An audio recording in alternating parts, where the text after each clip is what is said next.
or panelists as well, and you can actually present your question with your own video. So, don't feel like we're just shutting everybody out. It's more just a convenience thing. So with that, we can go ahead and get started. So thank you for everybody for coming to the 2026 CASM stakeholder meeting, the Colorado Airborne Snow Measurement Program. If you don't know what that is, stick around. It'll be interesting, or maybe you're in the wrong room. Who knows? But as always, thank you to the CWCB for their support of this program, the stakeholder group, which is you guys, for participating and staying engaged with this technology, and ASO Inc. for just their endless hard work and improvement to their technology.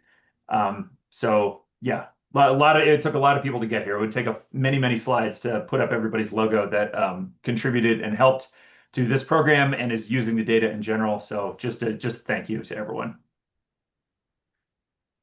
So in general, the agenda, we'll try to keep to this. I know that time might slip, but we definitely want to give everybody a chance to speak. But we'll walk through some program updates, some updates from ASO themselves on their technology and sort of recent changes, including just the basics for people who've never sort of seen this before. We have a good amount of time then for some stakeholder case studies, and then we have some other snowpack measurement and water supply forecast products that we'd like to showcase here as well.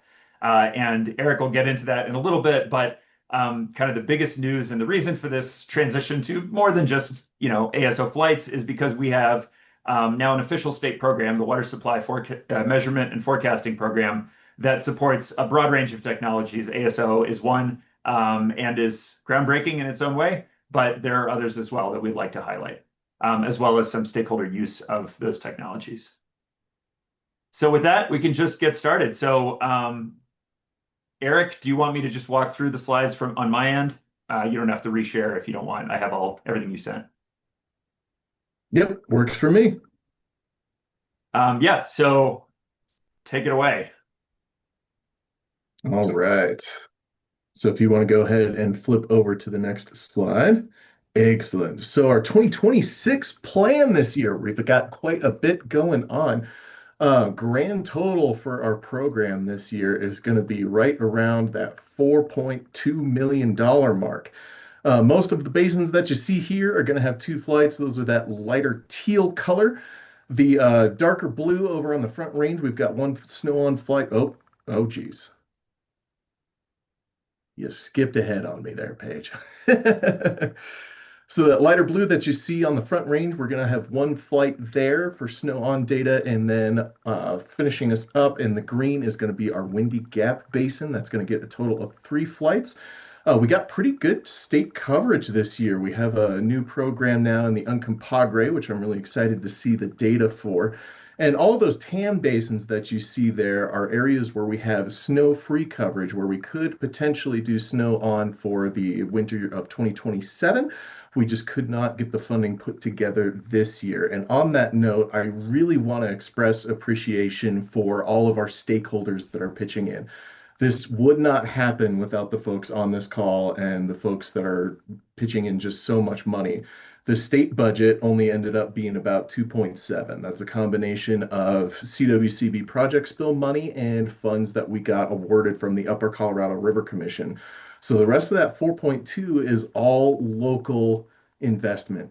We have something in the area of 33 funding partners in the program this year, and that's really cool to see. Just the fact that folks are willing to put up their own money in order to really demonstrate the value of additional snow information. So 2026 season, we're starting to kick it off. We've got quite a bit of coverage. Yeah, next slide. So let's talk about the water supply measurement and forecasting program as a whole. As Paige mentioned, holy cow, we actually have a state program now. I believe this time last year, I was informing you all that there was a bill going through legislation, and by God, it passed. So as of July 1st of 2026, this new program became an official thing, the Water Supply Measurement and Forecasting Program.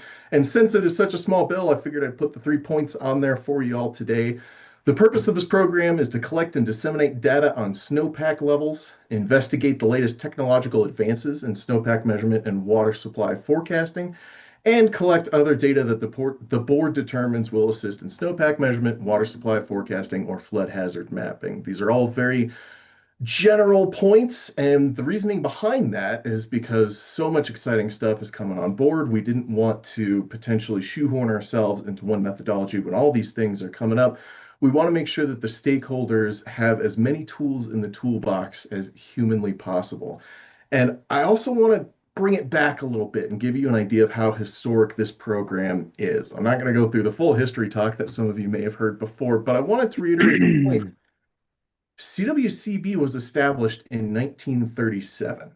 It has been almost 90 years under the mission statement to conserve, develop, protect, and manage Colorado's water supply for current and future generations. And up until last year, CWCB did not have a formal program to study the snowpack, our most important water supply in the state. So this is a really historic bill and a really historic moment. One of the really huge things about this is now there is consistent, stable coordination on the state side for CASM activities, what we're going to be talking about today. Prior to this position and this program being formed, it was really ad hoc. We relied a lot on our stakeholders to help with the coordination. It was me and another guy at CWCB contributing whatever little time we could. And thankfully, we were able to also hire Paige Weil to help us out with that coordination effort. And now that this program is in place, we have an actual stable coordination system for the CASM activities. So that's really exciting to be able to dedicate the time necessary to making sure that you all get the best information possible. Since this is a brand new program, there's a lot of things that we're currently exploring. For example, we're looking at integration of how this snowpack data and streamflow forecasts could be used in other CWCB programs and how other CWCB programs could help out with this one in particular. I want to highlight the floodplain mapping program. I've been chatting a lot with Marta Blanca Castaño at CWCB about how we could use some of the snow-free data they're collecting for floodplain purposes in this snow data realm and vice versa. Those discussions have just begun, but it's an example of something that we're trying to do to integrate this program into our current CWCB stuff. Another thought, I'm going to be chatting with our DSS manager about how we could potentially work together and collaborate with this program and our decision support system moving forward. So there's a lot of opportunity for the snowpack data and forecast to be incorporated into CWCB programming. I wish I had more firm things to share with you at the moment, but again, this is still a brand new program and we're building it as we go. Now, I want to talk about this second bullet point for a moment, because this is a huge question, is how can this program help to advance innovation and bring more tools to the toolbox, like I was saying, for our water managers. So next slide for me, Paige. One of our thoughts was, yes, form another committee. However, CASM from its very beginning has always been a stakeholder-driven process, and I don't want that to change for this water supply forecasting program. So we're developing this technical advisory committee to really become the program's scientific and technical advisory body. We're working in the CASM planning team right now to try and get this finalized and put together by July 1st of this year. The idea would be to bring together some academic folks, some municipal representatives, some folks who are actually in the modeling industry currently, to really provide that technical insight as to what snowpack methodologies, what streamflow forecasts are ready to go operationally. So I'm really excited for this one.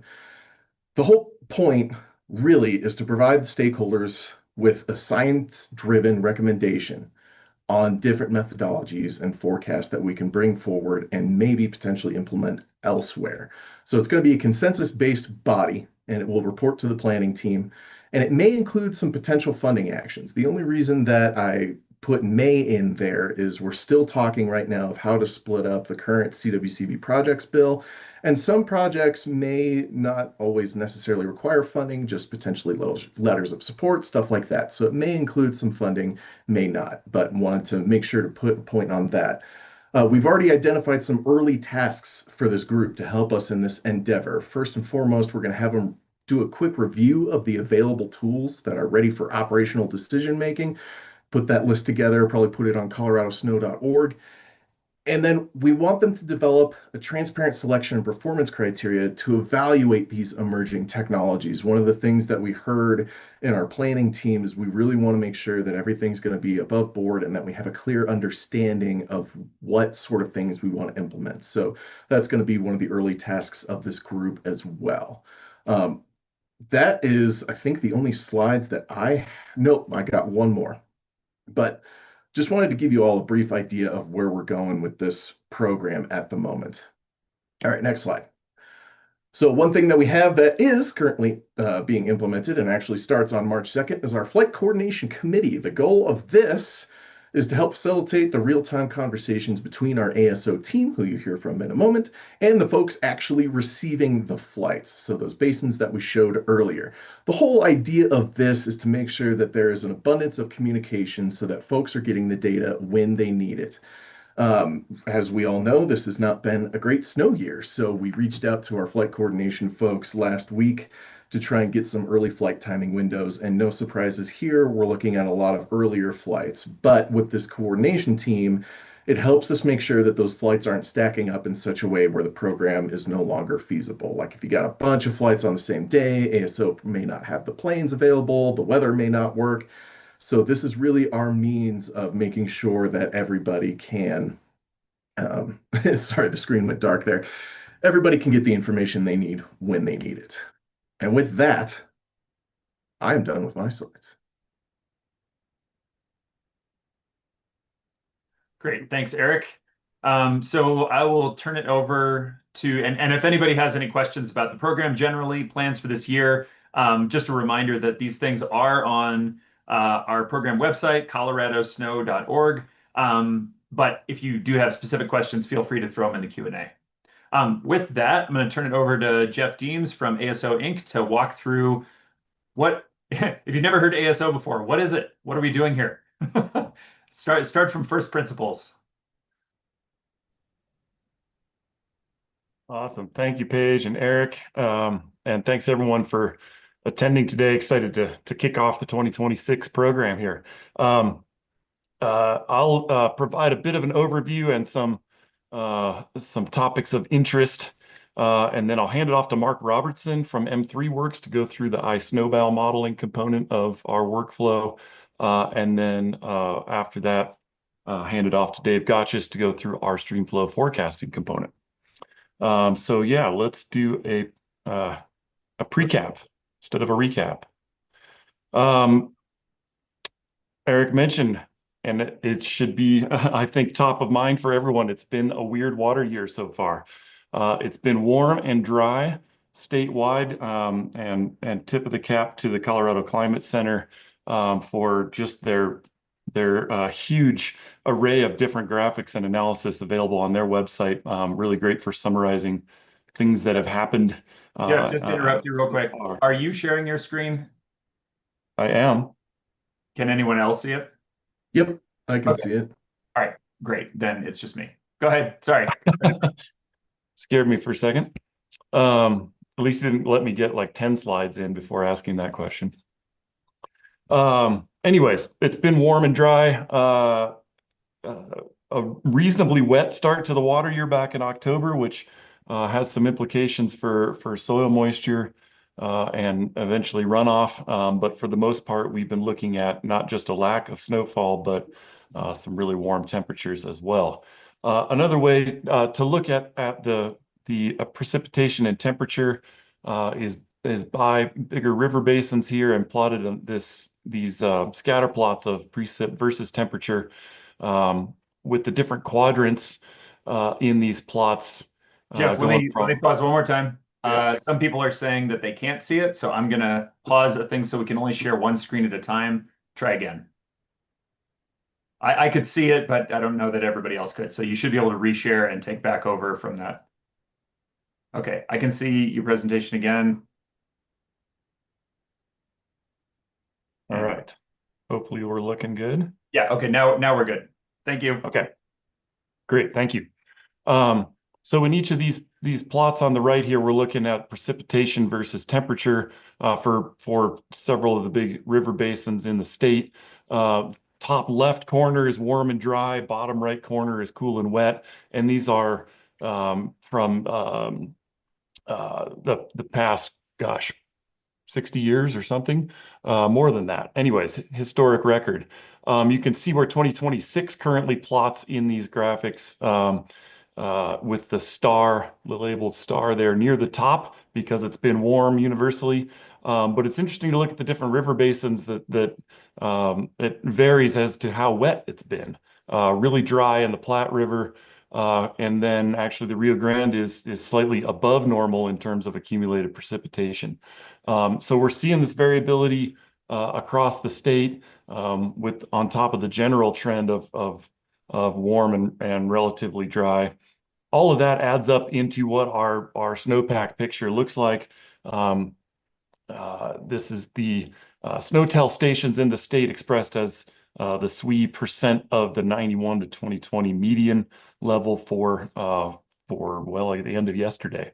And if you haven't explored the NRCS's interactive map that's been in development over the past number of years, it's turned into a really great tool. Lots to explore there.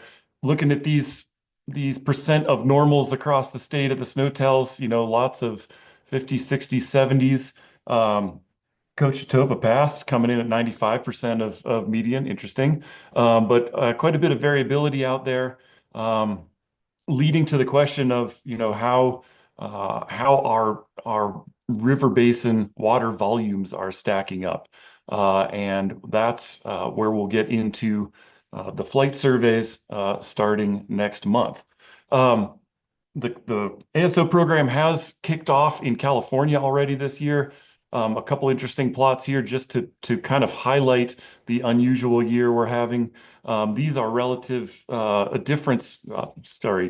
equivalent difference maps this year compared to last year, just showing some pretty striking spatial differences in Northern California, some pretty stark elevation differences, and the upper Tuolumne there showing red, really indicative of I think a storm track difference this year. And as we move into the Southern Sierra, a good bit more snow this year than last year, thanks to some recent atmospheric river events. And speaking of which, there's one going on right now that will start to get moisture from here in Colorado. So these pictures will likely change. And that's an interesting component. And being able to track the spatial evolution of the snowpack over time is critical for us to really understand not just how much water's out there, but how it's likely to come off during the melt season. So we get those maps via our airborne surveys. Most everyone on the call is probably familiar at this point with what we do, but a brief overview here. We've got a couple of instruments that we fly on a twin engine aircraft to map snow water equivalent, snow depth, and snow albedo at high resolution and high accuracy. We couple those measurements with physical models of the snowpack and the hydrologic system to track the evolution of the snowpack throughout the entire water year and to produce runoff forecasts from those snowmelt systems. All of this is geared towards operational decision support with rapid data collection and rapid product turnaround, typically within 3 days of the flight for the flight products. A bit more into the workflow of what we do here, and really the bottom line, I guess literally here, is that we constrain uncertainties in our measurement products using key observables. And those observables are initially the remote sensing data we collect to do that elevation differencing, to get to snow depth. We use a unique process to do that elevation differencing that really helps us constrain the snow depth uncertainties down to a couple centimeters, which is really the foundation on which all of this is built. In parallel, the bottom line here is the iSnobal snowpack model process that Mark Robertson will go into here in a bit. They're using station data from SNOTELs and other locations to conduct a real-time precipitation bias adjustment to make sure that they're getting close to the right amount of water input to the watershed. They integrate our snow depth observations from the airborne surveys into the model to make sure that not only the volume, but the spatial pattern is correct in the model. They produce a snow density field from that model, which we then assess and then validate, and as necessary, bias adjust, again, using station and field data to make sure that our snow densities are unbiased but still capturing the spatial distribution driven strongly by the snow depth. Ultimately, we get to the spatial pattern of water equivalent. So really, it's the pipeline is built around using observations both from the airborne system and from in situ measurements to constrain the uncertainties going into the distribution of snow water equivalent.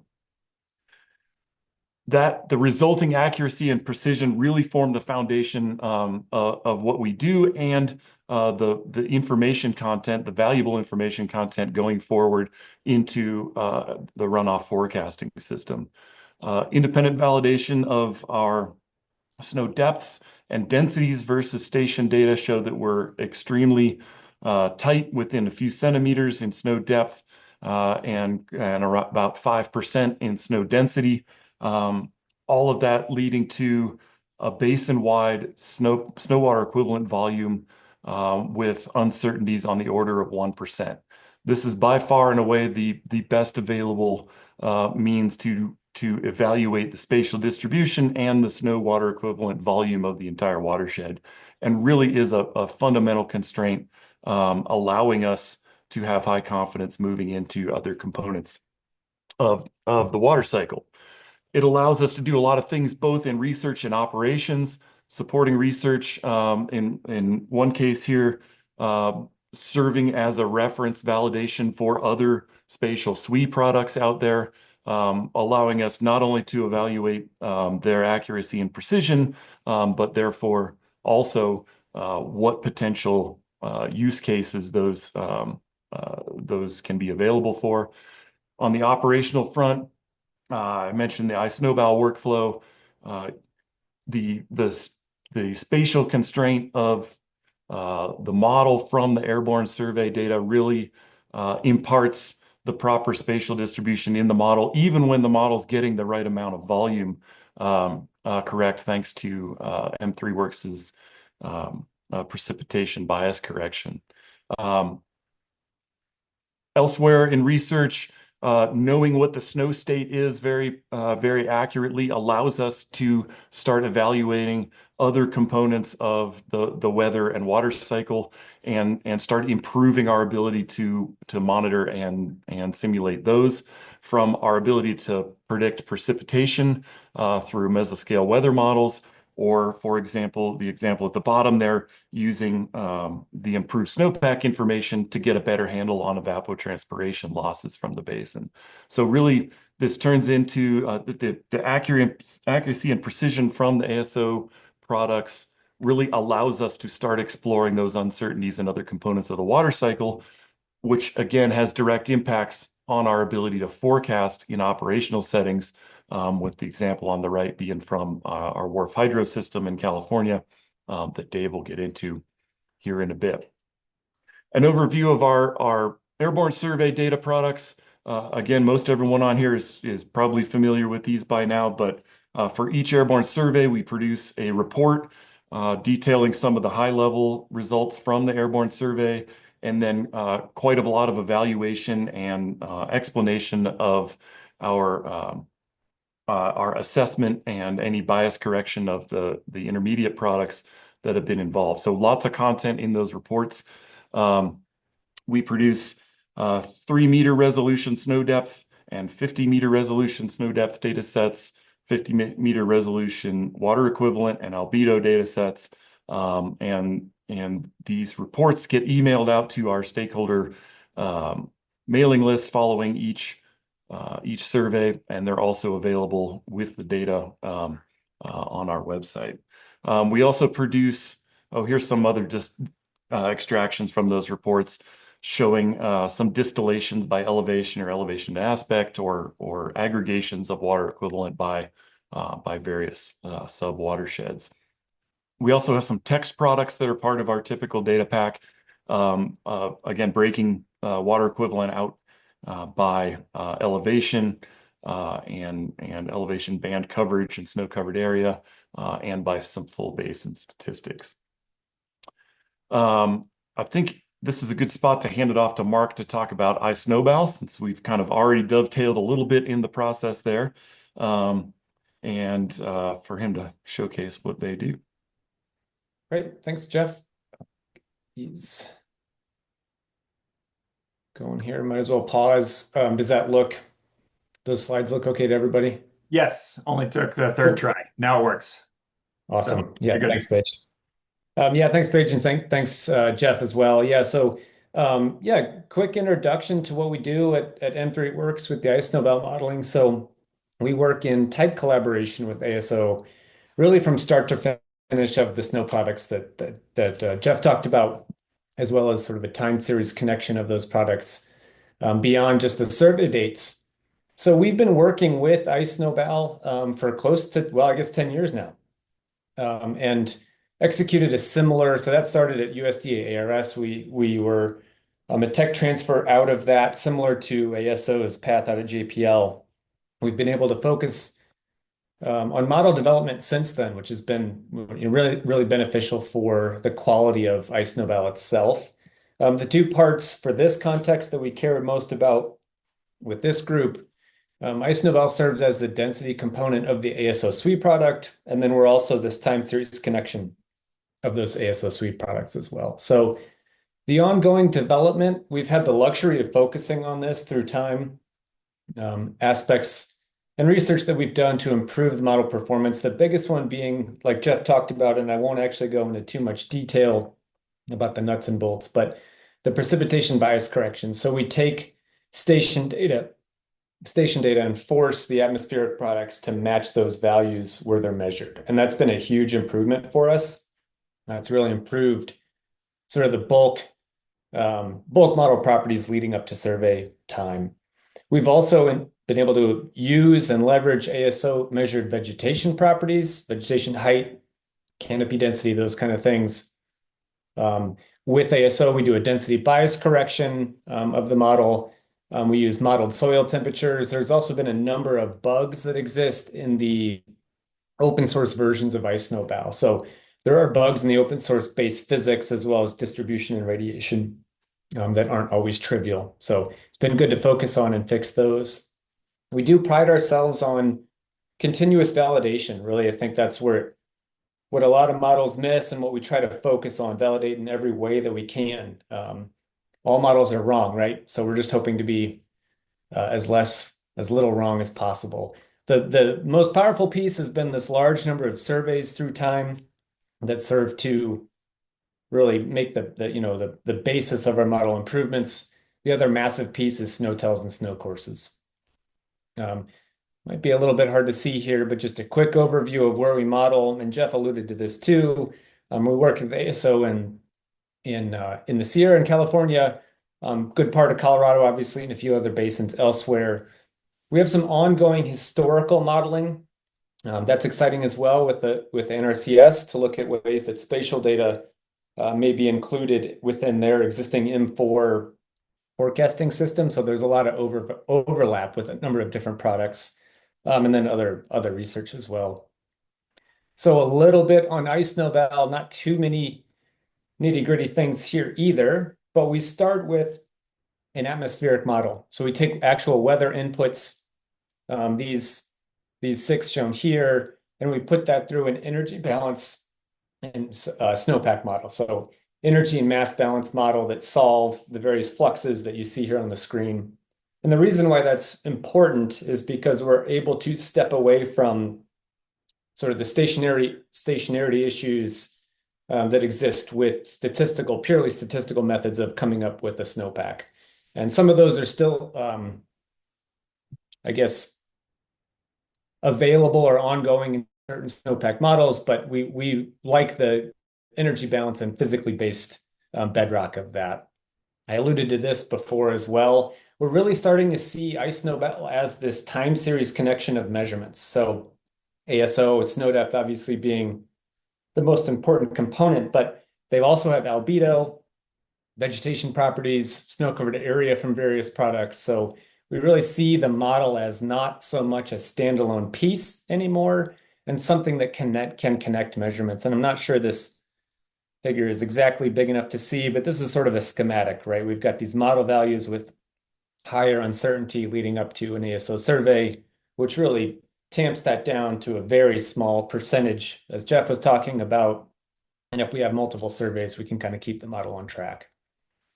So results, I showed this a few weeks ago at a different presentation, but sort of an overview of how the model does. For performance, we can look at all of the surveys from last year across the ASO program, So something like 70 surveys had very little mean error, close to, well, it was actually a little bit less than 1%. So very little bias, that's excellent. I mean, absolute error across all those surveys of 15%. So really happy with that, right? But we realize if you're a water manager and you're making a decision based on model values, and this is where we sit, that's maybe less helpful than we would like it to be, hence the ongoing development and research. So I don't know that I explained this figure well enough to start with. This is ASO volume on the X. So what was the actual volume once we ingested ASO surveys? And on the Y here is what the model was before the survey, what that would have been without ingesting the survey. We can subset this to the specific last year. So we had 26 surveys across the basins here. Really happy to see that the mean error is still 1%. So very low bias. The mean absolute error was higher, about 20%. There's a couple reasons for that. One, the central one is that there's fewer surveys per basin in each one of those basins. So the model error tends to decrease over time, the more surveys that we can ingest. And then a few little takeaways, and then a brief update on where we are with this year, but a few takeaways, and I've shown these as well. But we are starting to be able to think about time series snowpack in a spatial context in a similar and sort of complementary way to the way that we're used to seeing it. So we're going to look at Clear Creek here. This orange line is the SNOTEL site index. So this is the mean of these 4 snow pillows in the Clear Creek domain. This is what you're used to seeing when you pull up IMAP and you're looking at the SNOTEL pillow data. And that can be read as, a mean depth of SWE at those pillows. This blue line is 2 things. It's the mean depth of SWE across the basin in the model, which has been sort of confirmed and validated and ingested with ASO. You can convert that to an actual volume of snow here on the right side by just incorporating the basin volume, right? And the point I want to make is that the behavior we see in these, and again, I think these are complementary. There's a much longer record with SNOTELs. These are complementary. But we do see at times drastically different behavior in these 2 signals of the snowpack. So in this case, peak SWE values that are several months apart, as well as a much different melt behavior. And that's not static. Those relationships differ from basin to basin and year to year. So here's the one I just showed in Clear Creek with this stark difference in timing of peak SWE from water year 24 and then water year 25. Again, a new behavior. We have the SNOTELs are showing sort of a elongated peak SWE and a faster melt out. Similar with Boulder Creek, we see a more roughly similar signal in these 2 systems from water year 24, but then fairly different in water year 25. And that's not unique to Colorado. Can show basins that are having more ASO surveys. So here's the San Joaquin from water year 25 in California, where we have 5 surveys. In water year 23, even though it was a huge year, the pillows in that basin and the ASO iSnobal was showing pretty similar behavior. But then we look at last year and it's drastically different. And the reason for that, I don't have a slide on this, but the reason for that is because there's not an equal distribution of SNOTEL pillows for the either area or volume of snow that are in the basin. So looking at 26, we are spun up and ready to go for this year's activities. We do have, and I want to emphasize this, we have daily model results. So even though ASO is flying every day, please use us as a resource. Talk to ASO, Jeff, Kate, if you're interested in data outside of those survey times. That includes model inputs like our bias-adjusted precipitation and all manner of model outputs. So these aren't, we're not limited to what's necessarily in the reports. We're happy to work with all of you for additional information. And then a quick teaser for Windy Gap. We don't have surveys ingested yet, but we're up to date with the model and ready to do so. Again, with the tip of the cap to validation, we're looking at that model performance with respect to the snow tells as we head up to the first surveys. And lots of interesting data. We've got change in SWE, SWE by elevation and cold content and these kind of things. So happy to share that. And I think that's all I've got. Back to you, Paige. So I think there's still a little bit more time for ASO folks to keep going through some things. I think there was one question that was asked around from Laura Reed, can public folks get access to the final snow depth data resulting from these Colorado-funded flights? But I think in general, Jeff, feel free to take it away and talk about kind of data access and then onto the forecast pieces. Yeah, I've got one more slide here, and then I'll hand it off to Dave to talk about the forecast modeling. Pretty excited to see what our data starts looking like this year, given how strange the accumulation season's been, and really, if I look outside my window, it's already melt season at middle and lower elevations in many places. So pretty excited to start getting a beat on exactly what our snowpack looks like. Eric and Paige mentioned it up front, but pretty exciting that we're in our first year of the state program, and really want to highlight their leadership in terms of transitioning from the purely ad hoc structure that CASM grew up as to now an official program at the state. And Eric mentioned this again, but it bears repeating. The program really is enabled by the diverse mix of stakeholder partners from small local agencies through the state up to several different federal partners as well. So that's really been a strength of this program and will continue to be so going forward. Excited to welcome the Uncompahgre back into the fold. We've surveyed the Uncompahgre a number of times back in the JPL days with NASA science funds, and excited to get back and surveying there in support of operations at Ridgeway Reservoir. Data access is data is available at our website, data.airbornesnowobservatories.com. If you hate typing that like I do, you can screen grab the QR code there. Mark mentioned other products available through the iSnobal time series, and same with WRF-Hydro. If you're interested in any of those other products, please reach out to us. We've had some data access issues over the past few months. Those should all be resolved quite shortly here. And if you're still having trouble with your data access accounts, please reach out to us directly. And look forward to hearing from you all. I will hand it off to Dave Gotches now.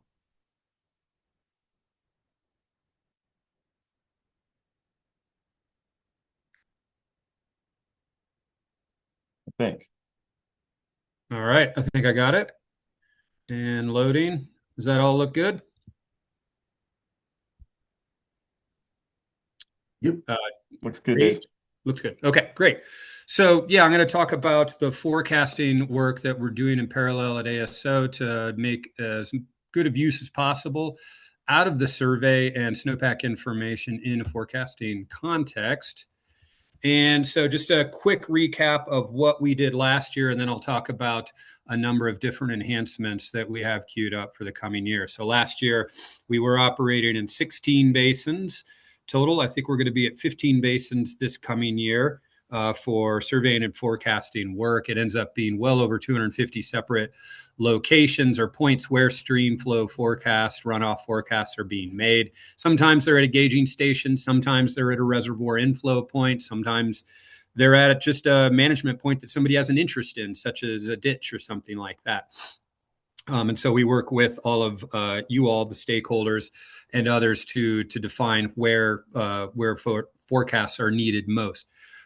We are shifting our cadence and forecasts here to a every other week cadence. So there will be a forecast that's generated every other week, kind of come rain or shine.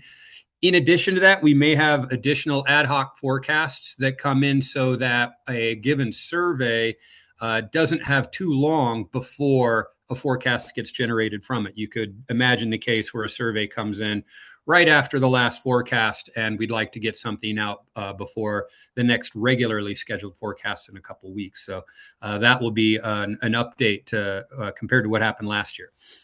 We did implement a number of different enhancements last year, a new cycle data assimilation system. We're going to be expanding upon that this year for greater spatial resolution. New post-fire parameterization went in some fire-affected areas. We're relaxing some of those parameters for the coming year due to the age of the fires, or age since the fires, as well as some, I think, over-amplified runoff responses in some of those areas. Last year, we switched to using GFS forecast data for a 7-day period following forecast initialization. And we saw some fairly deleterious behavior because of that in several cases, particularly in sort of late spring period when some very extreme precipitation was forecasted that didn't really pan out. And so this year we're moving to the ECMWF model, and we're using a shorter horizon for that, a 4-day forecast, to try and back off on some of that weather variability coming in from the forecast models. We've been doing this in California so far, and it's actually been working quite well this year. Stream flow calibration. We had some mixed impacts on some of that last year in different areas. And so this year I'll talk in a little bit about some multi-stage calibration we're doing. And then it's some expanded reporting that has gone on, including some more variables, including thermodynamic variables, such as what Mark was talking about there. So we do continue to enhance and utilize the WRF-Hydro modeling system and the spectrum of hydrologic models. This is a physics-based model, or a process-based model, if you will, that runs at a fairly high spatial resolution. We model the land surface processes and the exchanges with the atmosphere at 1 kilometer, and then create melt and runoff that comes after those, route it in overland flow and subsurface flow calculation, and into a channel network with parameterizations for base flow, and so on and so forth. Probably the most, the thing that has been updated the most in the last few years is some changes to the multi-layer snowpack formulation here to account for just different enhancements that we've been bringing into the model, as well as utilizing historic ASO survey data, both the SWE analyses and the albedo products to further improve the characterization of snowpack in the model, to keep it on track as much as possible, either between surveys or as we get past the last survey of the year, well out into the extent of the melt season. The sort of flagship products that come out of the WRF-Hydro model at all of those forecast locations are going to be seasonal water supply or seasonal runoff forecasts. Our primary runoff period that we generate most of our products off of is the April through the end of July, April 1 through July 31st forecast period. And so in our forecast reports, you'll see a page like this, which documents the various forecast values at different recurrence intervals or exceedance thresholds, and then a graphic of these down at the bottom to see how those forecasts have been trending over time. This is just a sample report from one of our California domains for last year. These statistics here are based off of an ensemble plume of forecasts that get created with each new forecast initialization. This is an example from Taylor Park Reservoir, and you can see there's a starting period in April. The actual observations throughout the season are being documented by a black line here, and you can see a number of different plumes of forecasts coming off that, and that's each new ensemble that's coming off of that. For those interested in the details of the ensemble, we run an ensemble back to 1999 through the present, so it ends up being about 26 years at this point in time, 27 years, and we generate the ensemble statistics for that. Again, the first 4 days of the forecast this year are going to be identical ECMWF deterministic weather that's feeding into the model. And then after that is a resampling of historical weather years going back to 1999. And so sort of a classic ESP blended with a short-term weather forecast to generate the weather that feeds into the runoff forecast. We're also have the ability this year to generate streamflow time series and assist people in some of their decision making on shorter terms, such as peak flow forecasting and things like that. Okay, the guts of what we're doing with the ASO survey data is kind of contained here. We've got a day-to-day analysis system, which is the top row, which is chunking along, keeping the model spun up to real time, using best available, as we can characterize it, meteorological data. And again, we've got some changes coming in there. We're using a bias-adjusted HER data, much for the same reasons that Mark was just talking about, how they keep iSnobal on track. And periodically, we'll launch a forecast from those. When we get a new survey, we assimilate the snowpack that's coming in from that. We will assimilate the SWE, and we will use the albedo to help inform the assimilation process. In that model, we use a cycle data assimilation process where we're iterating over an assimilation window to bring the model analysis in line with the survey. So you could see essentially the prior from the model here without the survey is in blue. This is sort of a decay of snowpack during the warm season last year. And then we make adjustments to a variety of different things during the assimilation process until we get closure between the survey, which is the red triangle, and the model analysis of snowpack there. Once we get that, we push that back into the real-time analysis system and then generate forecasts from that to generate our ASO assimilated or ASO informed forecasts. Okay. So with that, sort of a recap then of what we found last year. Definitely mixed performance across the domain last year. Across the northern and central mountains in Colorado, the model did tend to have a general high bias. Essentially, we were getting runoff efficiencies per snowpack survey that were quite a bit lower than what we had seen before. There was some biases that increased moving downstream, presumably, and we did some analysis on this funded by the Upper Gunnison Water District to look at issues related to differences in return flows, as well as increasing impact of water management moving down from the most headwater sort of unregulated areas. If we get into the southern mountains, we saw a little bit of highs and lows, so slightly more mixed performance with the tendency being slightly high. Things were staying on track. We did get a round of essentially extreme GFS forecasts, which came in late April, early May, which really knocked the model up quite a ways. And then as soon as that sort of matriculated out of the forecast and didn't validate, things went right back to what the seasonal value was. This is for the Dolores River here.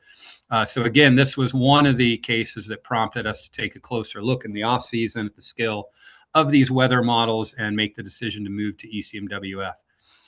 For the Front Range region last year, the east slope of the Rockies here, we had our best performance year yet, and I think things did quite well in the Front Range, particularly after the surveys. This is an example from Middle Boulder Creek, but most of the Front Range basin saw impacts like this, where the open loop model without any of the ASO assimilation did tend to be quite a bit high. The surveys brought things in line with where the ultimate amount of seasonal runoff ended up, and overall things performed pretty well. So again, differential behavior across the domain, and certainly some areas that we documented for improvement. And that's sort of what this slide is. I'm not going to belabor this. We saw some large early reductions in snowpack due to the surveys in the south and earlier in the season. We had mostly positive forecast biases in the central and northern mountains. So really, there was some modifications that we found that we needed to make, both with respect to the operational analysis forcings that we were using last year, and switching from the GFS model. So we moved from some National Water Model product operational forcings to our own custom HER product based on some analyses that I'll show for the coming year, to keep things better on track. And like I said, that's been working quite well in California this year so far. This is just a quick example of what those bias corrections are. We did essentially grouped basin analyses using available precipitation data. So hats off again to the SNOTEL crew for maintaining a good precipitation observing network over the region that helps us assess all these meteorological products. And we've been able to go back and essentially do an assessment of HER and its various forecast hours and come up with an actual correction for that. And essentially that's what these two graphics show you, is sort of moving towards a more centrally zero bias neutral overall bias correction formulation here, and then being able to track that spatially across all the basins and then provide a unique bias adjustment for each one of these given areas that you see in the upper right. So that's what's currently baking into the model at this point. I've mentioned ECMWF a bunch of times here. This is essentially just an example of the 4-day forecast coming up. We'd love to see more snowfall here in the state, but we're not getting it, and we're also getting more warm weather. So let's hope this set of forecasts turns around here, but suffice it to say, we feel good about moving to this use of forecast data for this coming year compared to what we had for last year. The last major upgrade then is how we were optimizing the model. So we went through an extensive process of Snowmodel optimizations, now using the available historic ASO surveys. So certainly there are some elements of this quality being affected by the number of surveys that we have to use, both within a given year and the number of years that there's been surveys going on in different areas. But we're largely using those as much as possible to fine tune our snowpack parameters in order to keep the model on track, and have been able to validate that. Once that's done, we'll hold the snowpack parameters essentially constant, and we'll subject the model to a runoff calibration, not further changing snowpack parameters, but really focusing on infiltration, soil moisture transfer, and base flow model parameterizations, and then iterating that several hundred times to come up to closure with observed or naturalized flow, stream flow conditions for the runoff calibration. So this multi-step process is a big change compared to what we've been doing in the past. Okay, so key elements for the upcoming operational year. I've mentioned a few of these. We will start operationally cycling and forecasting on March 19th. We are in the throes of that final optimization and calibration process right now. We are adding the Uncompahgre Basin into the list of forecast basins for the coming year. We're excited to do that. I've had a couple of calls with those folks to look at their forecast locations that they want, as well as their managed flow data, which we'll be integrating into those forecasts. We are expanding the integration of managed flow data in many areas, thanks to the collaborations with you all. And I'll give a nod to the Yampa for being the most ambitious in this regard. I think we're up to around 30 stations total, just about in the entire forecast domain for the Yampa River Basin area, and many of those are not natural flow data, but managed flow data, and we've been working with them to help calibrate the model in those areas. We are using data from other stakeholders as well, Bureau of Reclamation. We've started investigating the use of the stick diagrams or the CBRFC depletions that they document and use. That may help for some more direct comparisons with CBRFC forecast in the future, which I know has been an open question for many folks when you ask how do these forecasts compare with the CBRFC forecast. It's been a difficult thing to really answer because we use different depletions in these model forecasts. And I think for some of these areas, we're going to be able to start to bring some of that together, which will be good. We will have operational values available for April through July and April through October for those who are looking for some late season flow information to help manage low flows. Most of our reports will focus on the distribution of the April through July runoff forecast values. But if folks want those late season flow values, particularly as we get later into the season, please do reach out. Similarly, I mentioned that we now have this ability to do some dynamic ensemble hydrograph plotting for key decision making or for generating specific scenarios that you might want to explore in terms of the likelihood of certain future weather scenarios. And so, again, if this is of interest to your operations, definitely reach out and we can set up a call and go through some of these. These are not going to be sort of standard products. These would be things that we'd work sort of directly with you all on. And then I'll just wrap with this, just because, as Jeff said, we're sort of eagerly looking into the coming season here.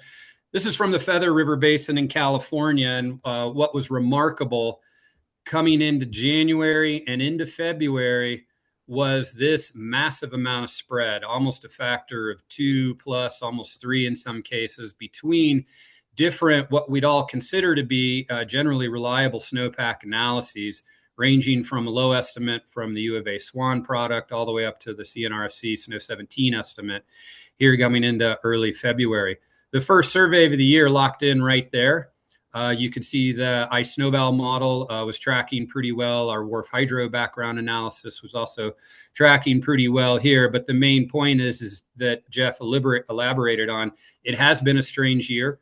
This strange year has caused a lot of challenges for a lot of these operational products because of the very strong elevational differentiation in the snowpack, getting some normal snowpack at high elevations, but highly depleted at lower elevations due to the warm winter. And so, yeah, with this, of course, we're all eagerly looking forward to getting planes in the air in Colorado and starting to use that data. I'll stop sharing their page and hand it back to you. Yeah, so thank you guys for the detailed overview, and it's really great to see all the improvements that you're putting into your tech stack. It's, every year there's a whole lot more that I had no idea about. There's a couple of questions in the chat that are worth bringing up now, though some of them will be addressed later. Ed Millard said, how much comparison do you do with CBRFC and how much can you help improve those forecasts? And Cody Moser is going to speak later about some of the work they've done so far.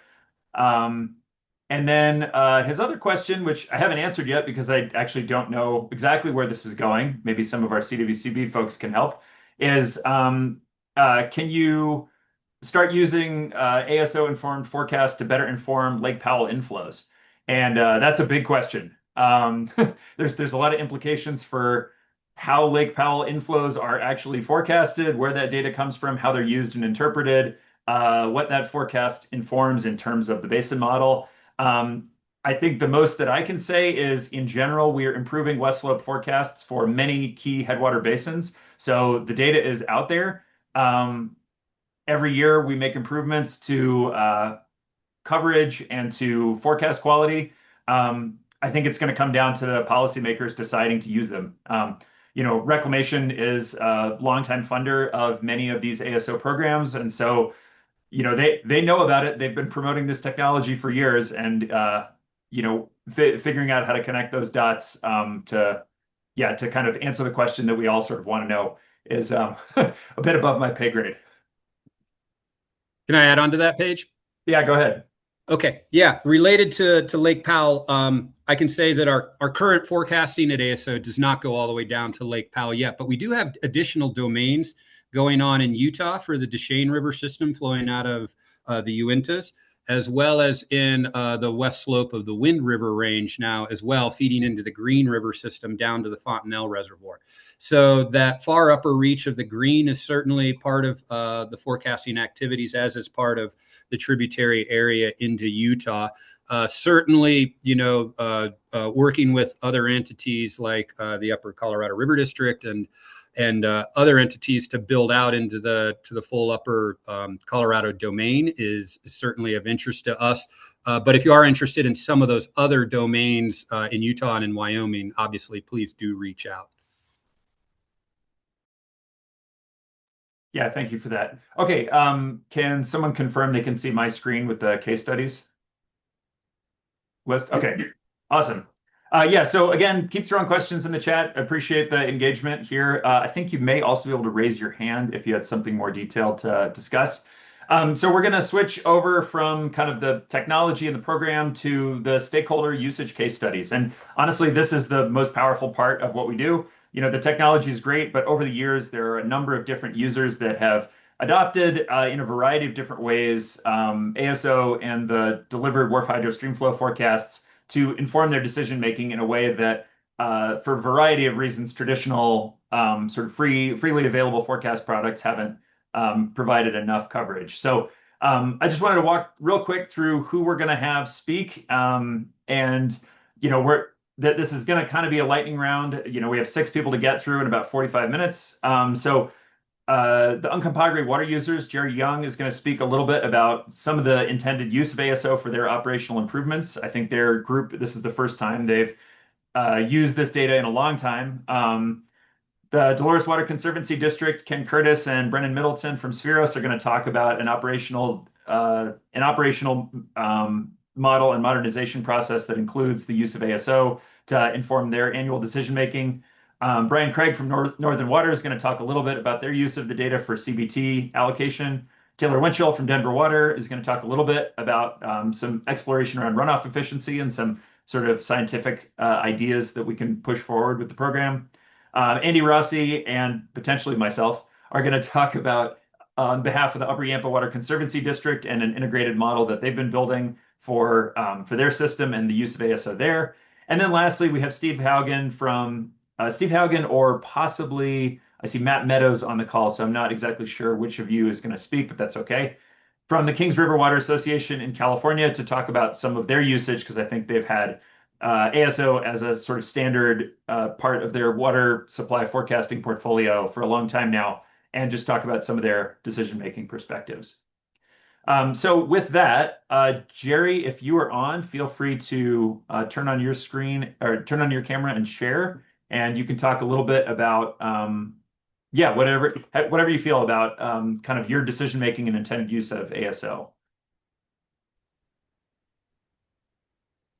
Yeah, so I'm glad you put me first. So great, thanks. We're kind of new to this, so I didn't prepare anything. I just was going to kind of talk about our operations. And actually, I'm not with Uncompahgre Water Users. That'd be Steve Pope, and he couldn't make the call today. I'm with Tri-County Water, and we actually manage the releases from Ridgeway Reservoir.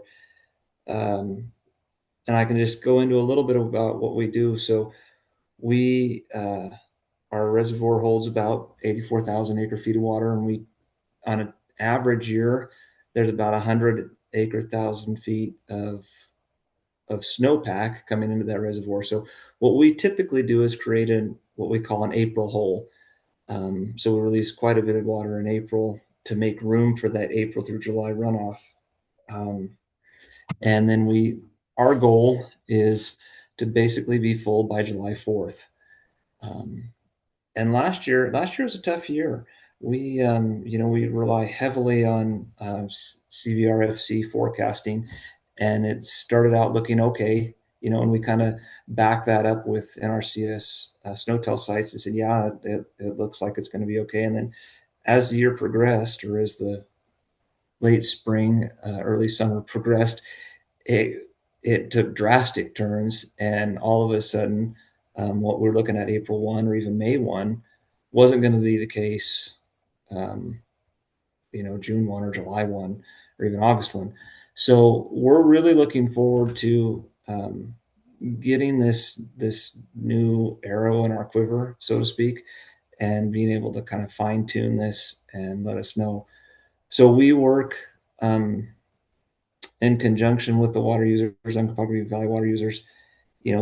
We release this water, and we have weekly meetings with them, how they can use it. We need to make a hole in our reservoir to allow for this runoff, but then they in turn use the water so that they don't get it deducted from their account.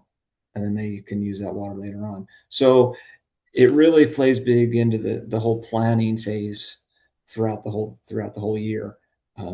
So when we're releasing a little bit more and then having to hold it back, and then making constant changes, they're having a hard time planning their full year out too. So we're really excited about jumping in and fine tuning this and being able to get some steady information.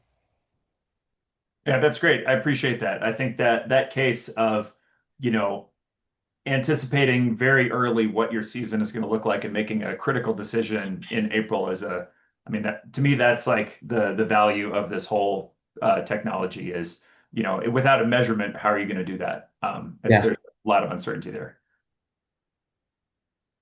All right, well, thank you. And yeah, if anybody has questions for Jerry or just comments in general, throw them in the Q&A. But I'm going to turn it over to Ken Curtis and Brennan Middleton to talk on behalf of the Dolores Water Conservancy District. Thanks, Paige.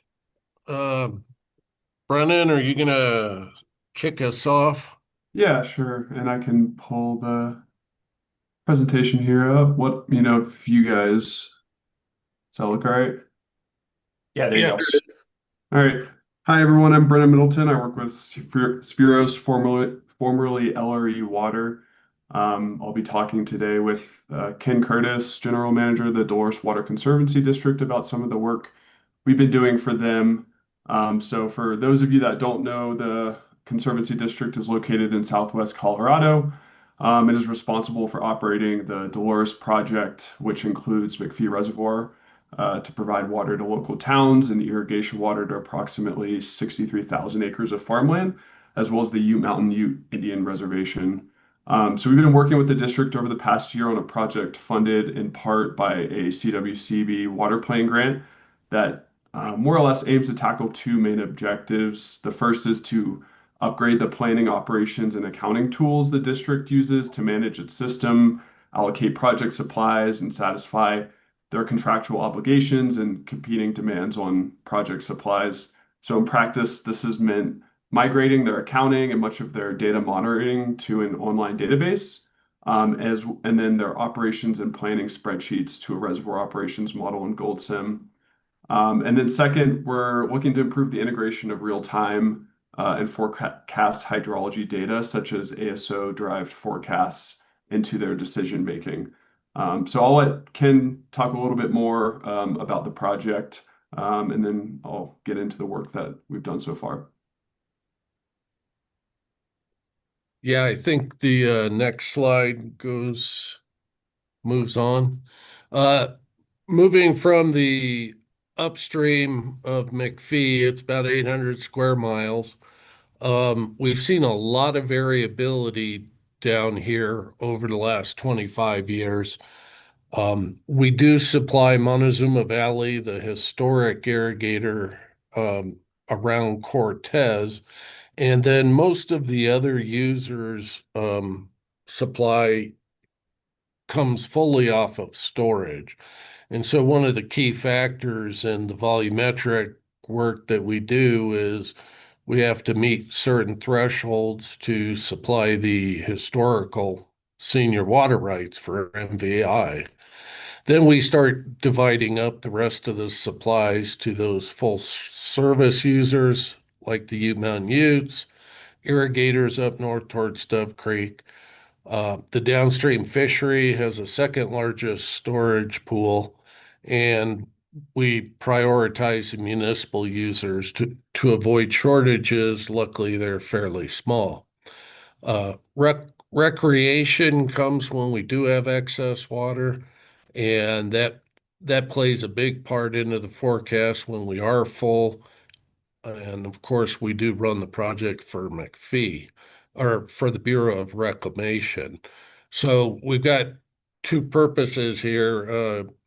Brennan mentioned the accounting. That's a modernization that's needed, but the real focus that we're using these forecast and ASO products come into management of the reservoir, particularly when we're real full or real empty like this year. So when we're full, we're managing recreational releases and dam safety as we get up near the top. And other years, we're just trying to get a early take on water supply coming out of storage. On to the next slide, please. I think none of it. So we've historically worked with the NRCS snow tells and some of the statistical models put out there. CBRFC, of course, has come in the last 20 years with their products in forecasting. As mentioned, we have to supply the seniors before the project allocations come into priority. And so knowing what that volumetric April through July runoff is critical in the early season for planning for all, primarily farmers in the area. After that, in the storage, when we get up near the top, we're always struggling with how to use that excess water to maximize downstream benefits. Those benefits are primarily recreational, but there are native fish and other ecological values that we try and manage the excess water to maximize sedimentation movement and other priorities for the native fishery downstream of McPhee. Anybody who's used the NRCS or CBRFC, we tend to go snow blind or snowball gone at the snow tells. That's one of the primary ways we used it in 2023, managing the late season runoff into McPhee while we were still having a managed release for downstream recreation. Other than that, I think we can go back into where we're looking into the future, how you're going to integrate some of these forecasts, Brennan. Okay. Yeah, thanks, Ken. So looking at 2023 and 24, these 2 years present two kind of instructive use cases for how for an ASO informed forecast and how the district could use those. So in water year 23 was relatively wet and was followed by a much drier year in 2024. In both cases, the ASO forecast helped narrow the spread of the CBRFC ensemble and more accurately indicated whether spring runoff would fall within the upper or lower half of the forecast distribution. And so these improvements have meaningful operational implications for the district. In 2023, the ASO forecasts signaled a high spring runoff volume, which could have provided earlier confidence in announcing boatable releases and could have allowed agricultural producers to make more informed planning decisions earlier in the season. And then conversely, in 2024, the ASO forecasts would have reduced the risk of over allocating project supplies based on an initially high CBRFC forecast. And so although the district has not yet incorporated ASO forecasts into its operational decision-making, these figures illustrate how more accurate forecasts could improve planning and reservoir operations. So the graph on the left demonstrates how an early or front-loaded CBRFC forecast may prompt higher releases early in the season. And if actual runoff ultimately underperforms, this could reduce the potential for higher boatable releases later in the season. So kind of this peak you see here in the light blue is really what they're after in terms of hitting some of those higher flows for boating. And so maximizing those high releases is one of the priorities of this project. The graph on the right is more of a simple illustration of how reliance on a high CBRFC forecast could result in over-releasing or prematurely spilling water. And this could limit the district's ability to fully maximize storage and project supplies. So these are, again, just sort of examples of the types of improvements we might expect with an improved forecast. We still have a lot of work to do to actually sort of integrate this into their formal operations and planning, but I expect we'll have, be able to provide a update on our progress probably within a year on how these are actually getting used. Yeah, and I would just follow up. This integration will hopefully help us um, with some scenario planning in the early part of the runoff season. But this year, as Jeff and others have mentioned, it's going to be it's going to be kind of new to everybody how this uh, warm season is going to affect the runoff. You do have to remember with the CBRFC, they've done a real good job of integrating their model, but they are primarily reliant on the snowtells. And we've seen periods where ASO has provided quite a truth testing of what the real snowpack has been like both last year and prior years. Gives you a better handle on what's actually on the ground and what may be forthcoming in the runoff, particularly if you have multiple flights. So I'll be interested to see what Taylor says about efficiency, but we've been trying to tackle that one ourselves. And sometimes the forecast range has caused us problems, and we've tried to undershoot it with the 90%. And having that actual snowpack measurement has given us a lot of comfort of what we can really expect as we start hitting those April, May timeframes. Once we solve the future weather problem, we'll be in good shape. Thank you. Yeah, Ken, if you figure out how to solve the future weather problem, feel free to sell that because we'll all retire.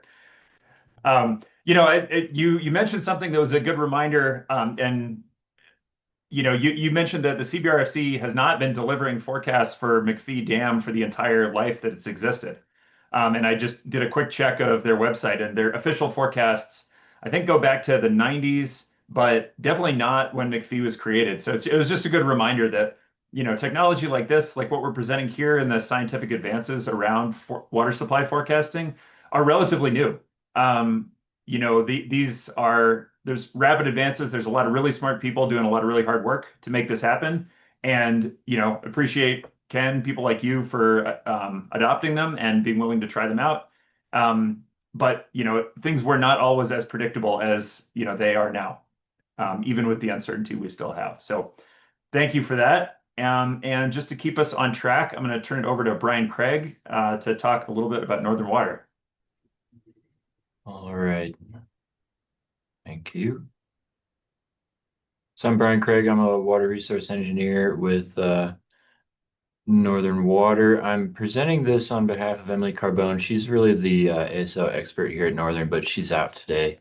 Yeah, I'll get started. So Northern Water, for those who aren't familiar with us, we collect water up in Grand County on the west slope, Lake Granby, and then we deliver to everywhere in the green that you see here. So we deliver to municipalities and irrigation districts in northern Colorado. Our main collection system is Lake Granby on the main stem of the Colorado, but we also pump from Willow Creek Reservoir downstream and then Windy Gap Reservoir downstream as well.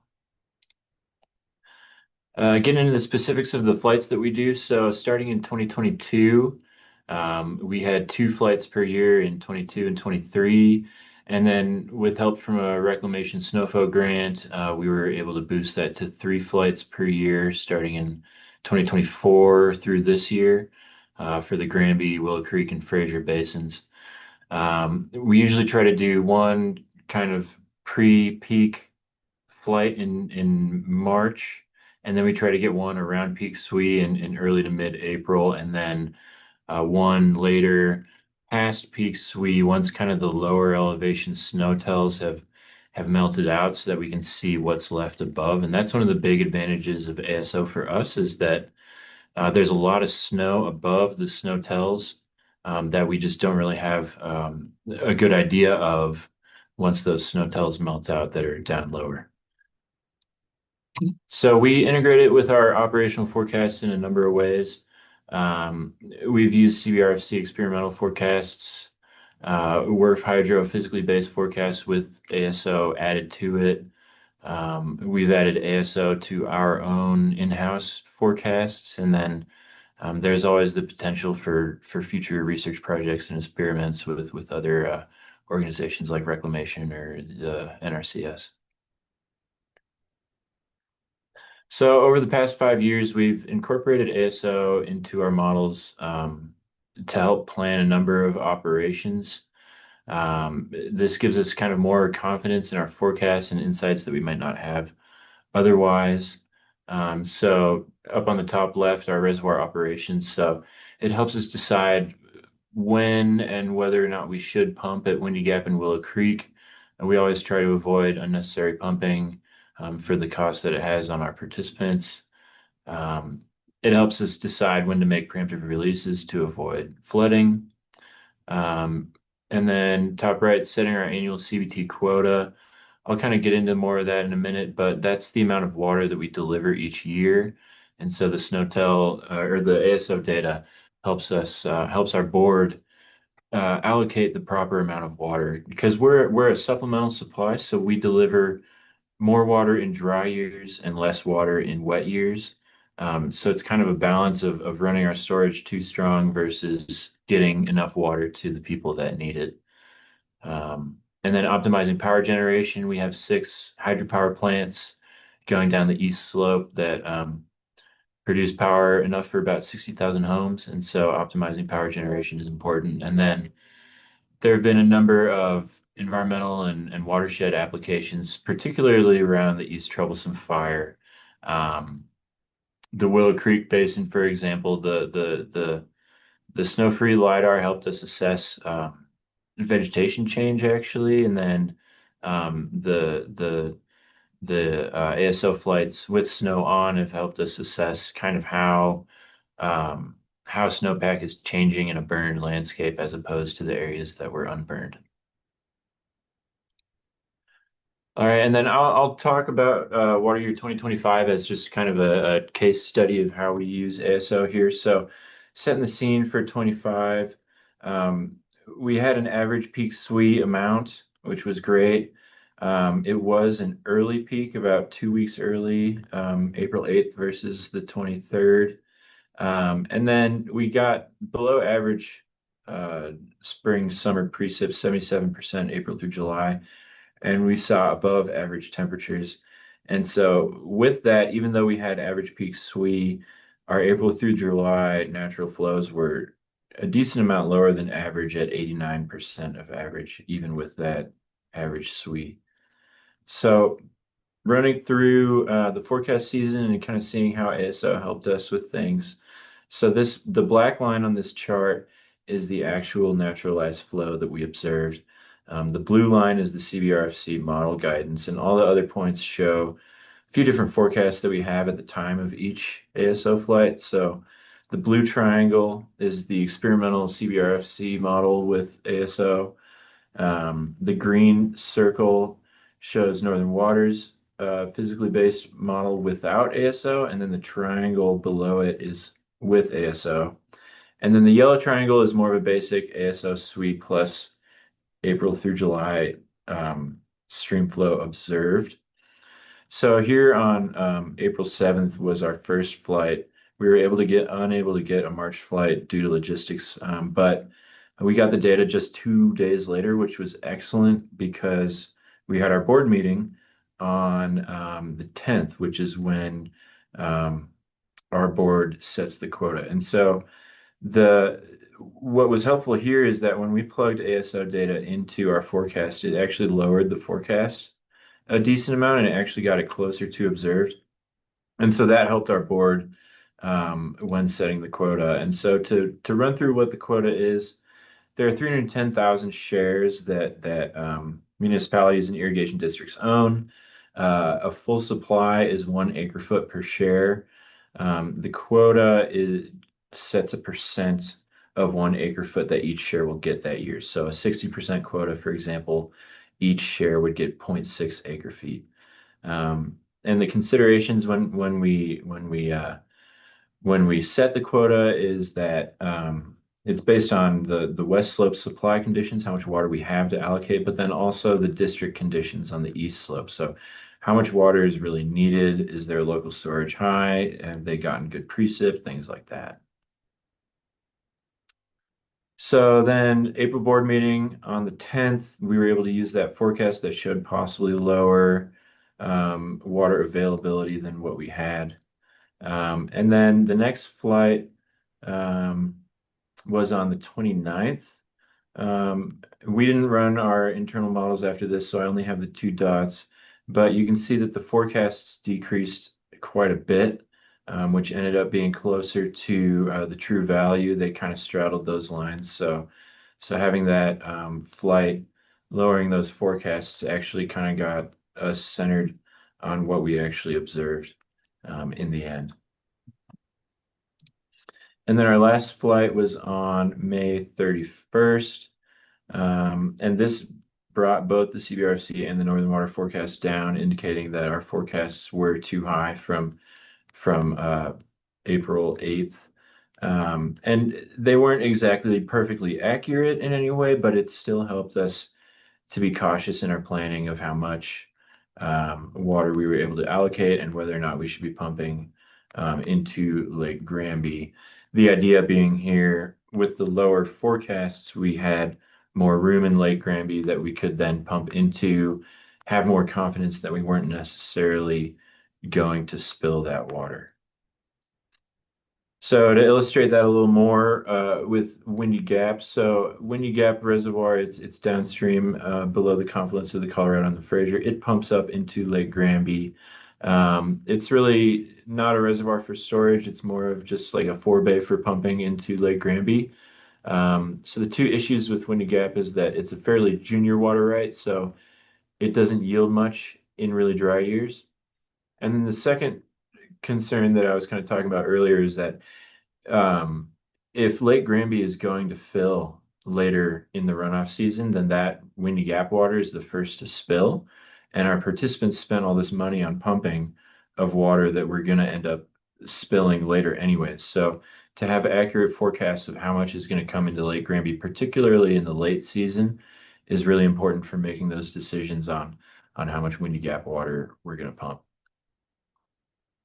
So let's see. So knowing that we had a little bit more space in Granby, kind of in mid-June, we were able to more confidently run those pumps into Lake Granby from Windy Gap. And even though, you know, the forecasts weren't perfectly accurate, just having that idea that, hey, there might be a little less runoff than what non-ASO models are showing, gave us the confidence to keep the pumps on at that time. So this is just a summary slide of all the models that came through. And really the idea here is that between all these blue and orange dots here, as we moved through the season, all these dots kind of centered a little bit more on the actual black observed value that we had throughout the season. So that's all I have. I can take any questions if there are any. Great. So Brian, in the interest, thank you for the detailed presentation. And I think, you know, your guys' system is sort of a gold standard of what we want to be using this kind of tech for. It's, you know, you really went into it, but CBT is kind of a lifeline for how Colorado functions economically. And so, you know, improving that is always a good thing. There is a question in the chat that we'll sort of answer a bit later, mostly in the interest of keeping us on time. So Taylor, if you'd like to take it away, this is Taylor Winchell from Denver Water. Great. Thanks, Paige. Let me bring up my slides here. Hi, everyone. Good to be here today and see so many folks on the call. So I'm just going to give a little bit of an overview of trying to better understand essentially what happened in 2025 in the Blue River Basin. Real quick, Taylor, we're seeing your sort of presenter view, so we can see the screen and your next slide right now. Let me see. 1 second.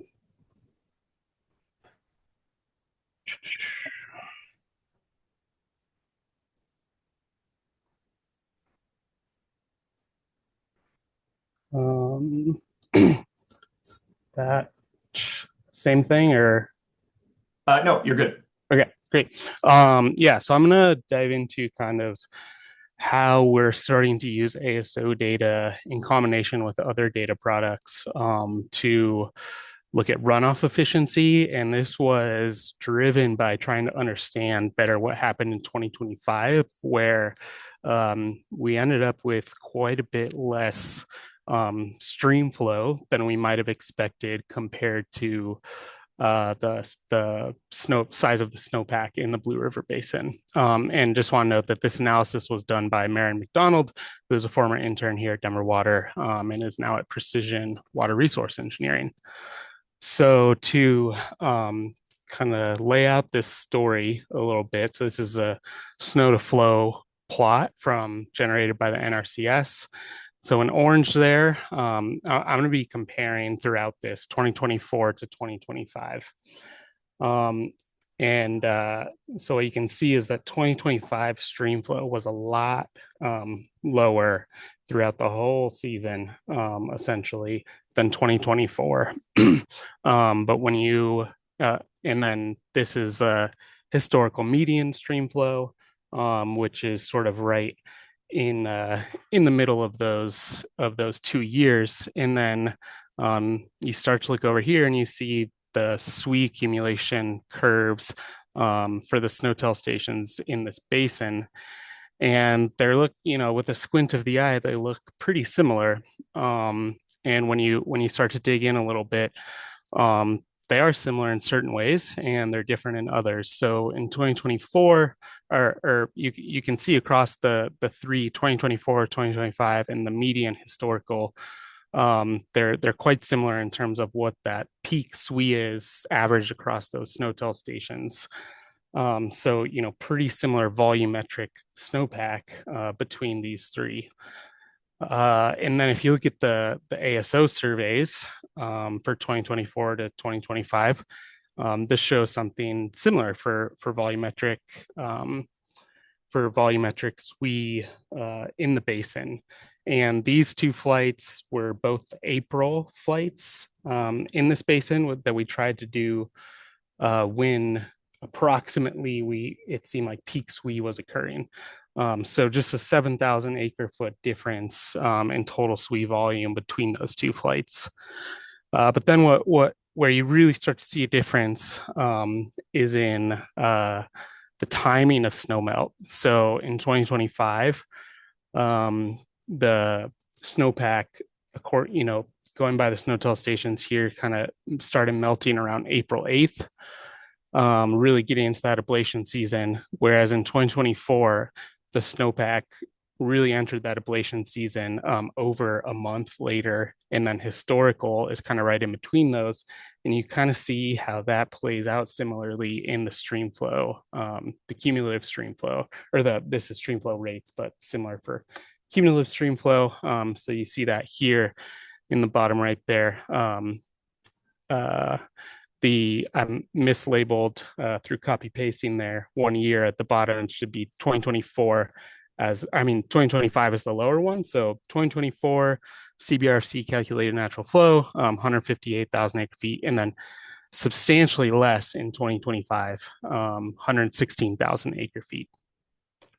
And so when you start to kind of piece this together, I think for me, it kind of evokes two really important papers from the snow hydrology world. So one being the Keith Musselman paper from 2017, Slower Snowmelt in a Warmer World, where it gets into this kind of paradoxical idea that in a warmer world, you get slower snowpack in a large part because when the snow melts earlier in the year, starts melting earlier in the year, there's less energy input into that snowpack. And so it's a longer melt season overall. And then I think what is a good follow-up or kind of companion paper to that is from my former research group mate in Noah Molotch's lab, Theo Barnhart, where he shows that snowmelt rate really dictates or dictates stream flow, and that when you have lower snowmelt rates, that results in lower stream flow generation from that snowpack and vice versa for higher snowmelt rates. So I think this is a really clean cut example of kind of these two papers playing out. And then when we bring in the ASO data, so what this is here is one image that just subtracts the April 2024 ASO flight from the April 2025 ASO flight to look at, where there are large spatial differences, distribution differences between those two years.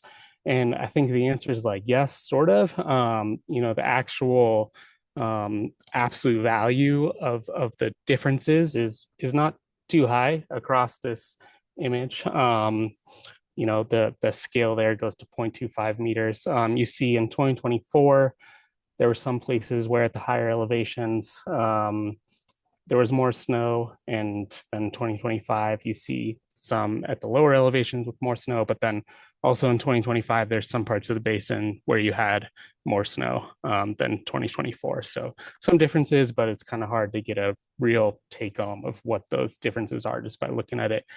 And then looking at precip accumulation, so not just the snow component, but over the full spring, summer, and water year, pretty similar overall. Again, kind of with a squint of the eye. Definitely less in 2025 by 3 inches overall, which is certainly a partial contributor to the less stream flow over the season. But they're in a similar range, I'd say, in terms of total precip accumulation. So, looking at 2025, 2024, how do they compare? I think what's similar is that total basin snowpack volume, sort of similar precip accumulation, sort of similar snowpack distribution, and then very different snowmelt timing. And so wrapping up with a couple slides here of where the runoff efficiency calculations come in. And so this is the work that Marin really led, where she brought in PRISM data to get in estimation of accumulated precipitation. And so how we use this to calculate what I want to clarify is a very estimated calculation of runoff efficiency is just to kind of start to look at this. So we use the ASO first survey as like the peak snowpack to get kind of that snow accumulation, and then the calculation of the PRISM data from April through July for cumulative precipitation. So that's essentially a proxy for like, some of that's going to be snow, but like, was there a bunch of additional rainfall or whatnot that might have occurred in the April through July period? And then we use CBRFC observed flows. And so when you calculate this actually all the way back to 2021, you can see how the runoff efficiencies in this basin kind of vary per year. And you see this really low runoff efficiency, like anomalously low compared to those other 4 years in 2025 of 51%. And then in 2024, we had 67%. So huge difference, even in factoring that precip accumulation from PRISM data. So I think more to come in how we think about this, how we dive into it, how it informs our planning year to year. So that's what I have. All right, thanks, Taylor. Yeah, just a good reminder that we're using these data for real-time operational decision making, but also, it provides this unique perspective for scientific exploration of our snowpack and just general runoff dynamics. And we have a bit of some people who will be able to say that much more clearly than I can in the sort of last section of the talk. But in the interest of keeping us on time, we're about 5 minutes behind, but I think that's okay. So Andy, why don't you take it away? Yeah, thanks. Sharing here.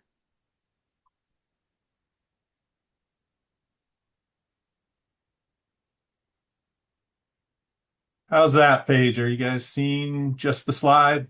Looks good. Yeah. Okay, great. Thanks, everybody. My name's Andy Rossi. I'm the general manager of the Upper Yampa Water Conservancy District. And excuse me, I'm going to touch on a bunch of the ideas and sort of concepts that have already been thrown out in today's presentation and discussions. And it's going to be very specific to some of the data collection and forecasting tools we've been developing here in the Yampa. So really, our main motivation here is try to extend all this new capability out into applications for water managers. And so if we just dive right into it, let's see. I'm going to talk about three things. Some soil moisture sensing that we've been doing, a USGS model and ASO flight data applications, and the last one is a WRF-Hydro model extension coupled with GoldSim to replace state mod for our basin.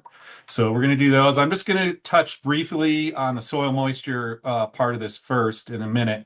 But as you've already seen, and I think was well described by Taylor there, on the right side of your screen, right over here, this is our basin forecast for the Yampa Steamboat from 2025. And so what you can see here is sort of a very average year forecast coming up. And then right late in the year, this is sort of a 1 week period in late April, there was a massive correction. And that also coincided with our ASO flights here in the Yampa. And as you can see on the blue trace on the left side of your screen here, this was our snowpack. So we had near median snowpack developing last year. And so there's no surprise that that's what the Basin Forecast Center models were driving. But after we got ASO data, they weren't able to formally ingest it in the model. But if you talk to that staff, the ASO flights did modify their model outputs across the state. And just to put it in perspective, here we are in 2026. And the reason why I show this is, part of the goal here is to take all this data and inform decision making. For us in the Yampa Basin, we have very little storage. Our decision making is pretty easy at either end of the spectrum. Wet years, we manage for safety on reservoirs. On dry years, like this year, we hold on to every drop we got. And where we really have need for lots of data are in these middle years because of what we've seen right here. And I would say even if we didn't have some of the foundational efforts were going on that David Gotch's reference to in this year at this point with a snowpack that looks like this, I might be willing to forego ASO flights, put that funding back in the group bucket to advance some of the other capabilities that we've been talking about. Just something to think about as we're moving forward with this program with flexibility of funding. Okay, soil moisture. For about 3 years, we've been developing a soil moisture station network here in the Yampa Basin. If you want to learn more about it, please go to this link right here. This is our local partner here who has been helping us put these in. We're up to about 7 of 9 stations that have been installed now. The oldest one is this one right here, Ski, which is just south of Stagecoach Reservoir, if anybody who is familiar with the area, and that's been in for about 3 years. And just quickly to show you what that data looks like, this is 3 years worth of data from that area. To orient you, the shaded part is snow depth. The blue line is the inflow into Stagecoach Reservoir from the USGS gauge, and then the green traces are the shallower soil moisture down to about what we have here, about 0.2 of a meter, and then the brown traces are the deeper soil moisture, 0.5 meter, and then a meter depth, and then our precipitation here. And when you first put these up, it's really hard to kind of look through the noise of all the spaghetti, but if you separate it out, I just want to point out a few things that we've observed.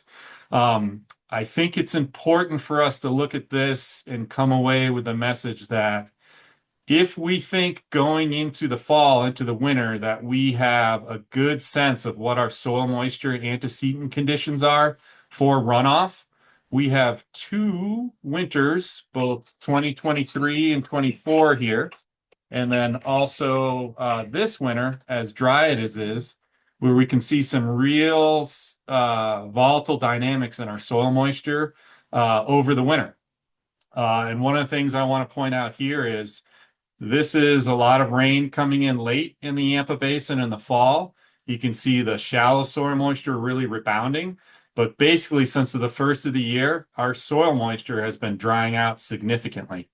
A little bit different dynamics. If you look at the deeper soil lens, you can see that there's some different observable behaviors here that you can actually see some deeper recharge that happens over the winter. And just want to put this out there to say, you know, this is very early in our data collection and how we ingest this into our models, but it's clear to us, at least in our basin, that these dynamics are probably a lot more volatile than we gave them credit for. So if you want to know more about that, please reach out to me. Some of the people on this call already have. I'm happy to talk to you about this in depth. It's something we've really been working on actively and have some grand plans out in the future here. So back to snow. The first effort that I put up there in the list of bullet points is we've been working with the USGS, Colorado Water Science Center. Graham Sextone, I think, is on the call today, and Garrett Aki, to get their Snowmodel domain expanded up here into the upper Yampa Basin. So this effort has been going on for a couple of years now, and in 2026, what we're hoping for is that the Snowmodel domain is going to be used to provide near real-time estimates of SWE storage and conditions here, and really to get the final output is the surface water input out of the snowpack. We had a trial run last year with some good results, and we learned a lot there. So if you want to know more about the technical part of this, please reach out to Garrett or to Graham to find out more about that. And really, we're developing this because here in the Yampa, we feel there's a need to have sort of different snow parameter outputs at your disposal depending on the year. As I said at the outset, if I went into a really dry year like this, I might think twice about having 2 ASO flights. You know, I might have one, but I might pass on the second one and put that money back somewhere else because I have maybe a next best estimate of our snow parameters to rely on. There's a paper that they published about possible analytical results from the Snowmodel out of the headwaters of the Rio Grande in 2020. And this is just sort of early work, and we hope we have this all wrapped up and operational by the end of 2026. Of course, we're working with ASO. We're using the ASO data and from the flights there in comparison to what the USGS research group is doing so that we can use all the best information we have out there to try to test performance, calibrate models, things like that. And just to give you a sense of how we did, this is very preliminary draft results from 2025. And this is an April 10th Snowmodel run versus the April 11th ASO. For the upper Yampa Basin.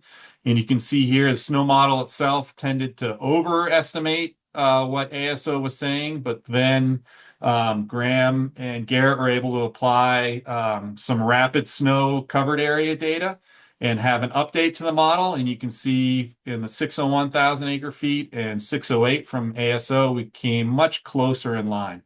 So that's pretty encouraging to me that we can develop other data products out here that are complementary to ASO so that water managers might be able to pick and choose between, you know, a couple of different sources of reliable snow data for a whole basin coverage.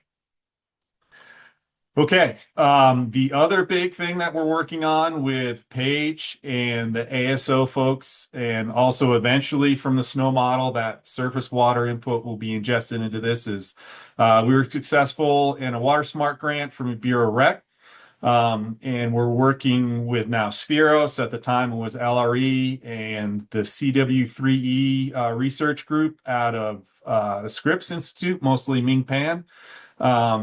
And we're using the WRF-Hydro extension into the upper Yampa Basin.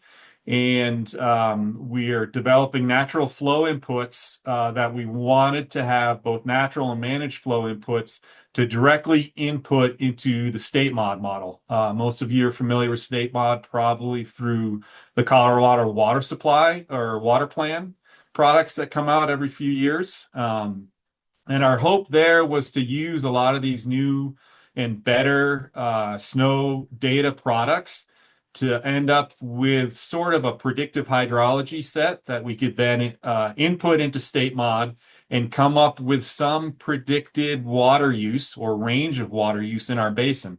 We don't have a lot of storage here, so the actual natural flows that are available to diverters is equally as important as trying to fill our reservoirs to get a handle on how we might want to cooperate or manage water use throughout the year.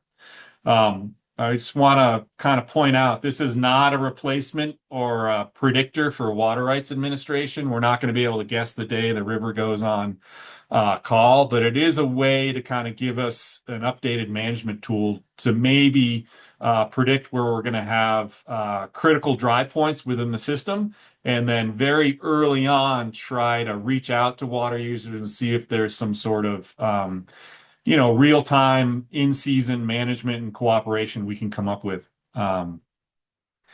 So the part of this that is sort of brand new in real time right now is the CW3E WRF-Hydro model is up and running and doing really well. They have some more work there and apply some machine learning LSTM post-processing to that. But what we're working with David and Jeff on here is to get a WRF-Hydro flow prediction at all of the important points in what was the StateMod natural flow nodes to ingest into that model. And it's going to run from the top of the basin, both in the Elk River Basin and all the way up in the flat tops, all the way down to Deer Lodge, which is the bottom end of the Yampa system.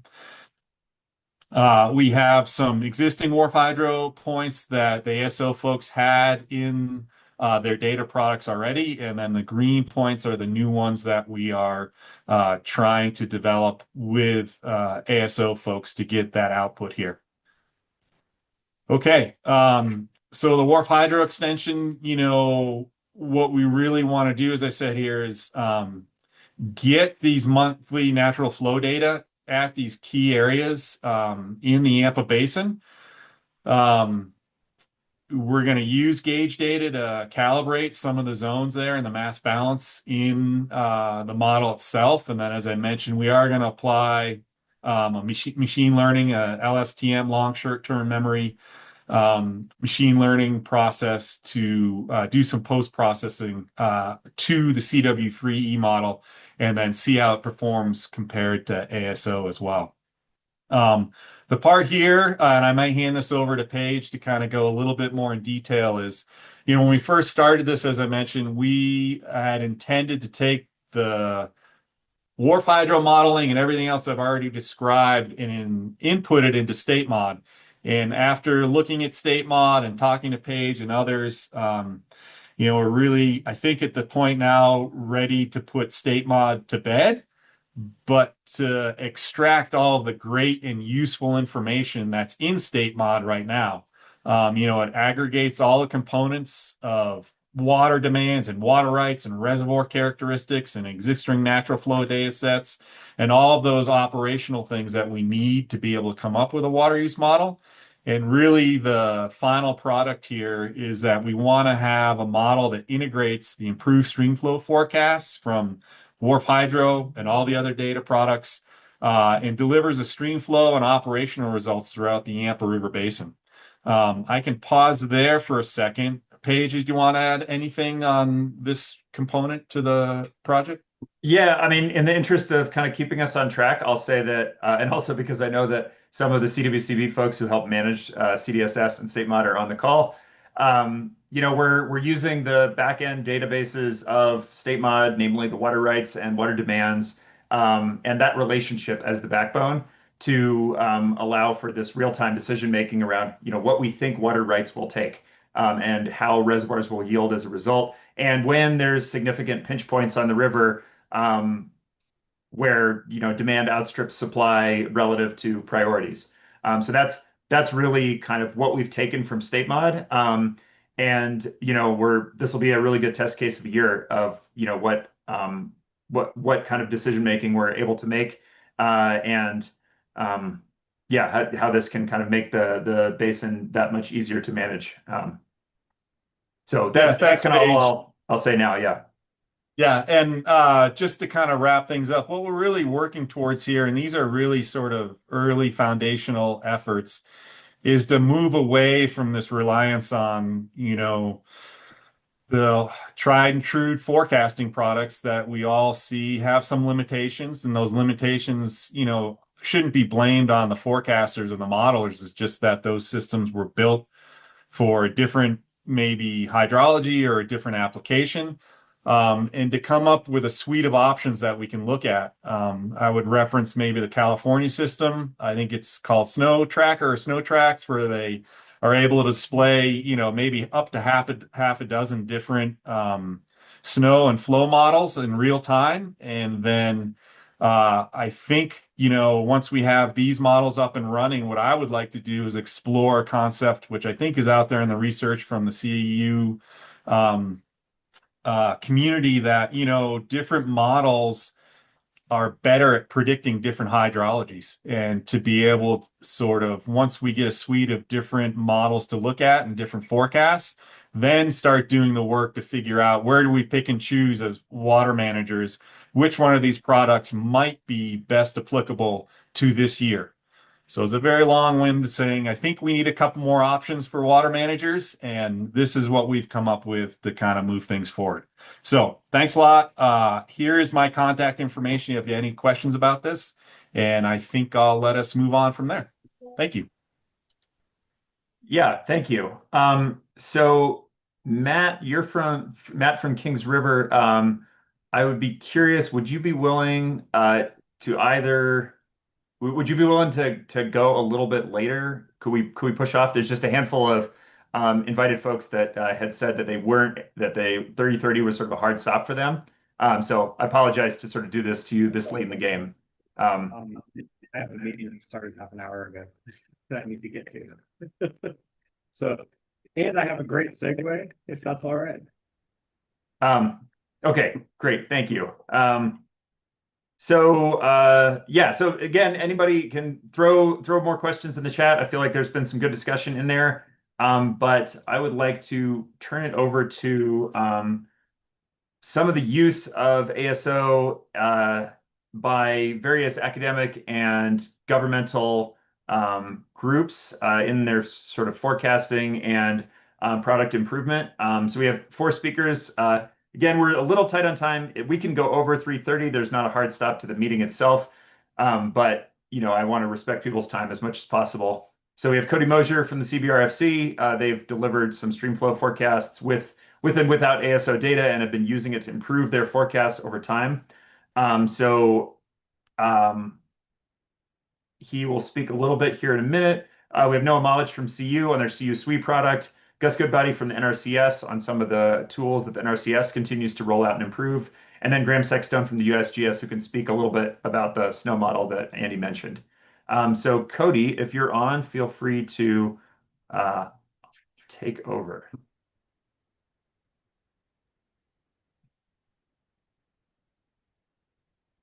Thanks, Paige. I'm gonna, you can now start screen share while other participant is sharing message.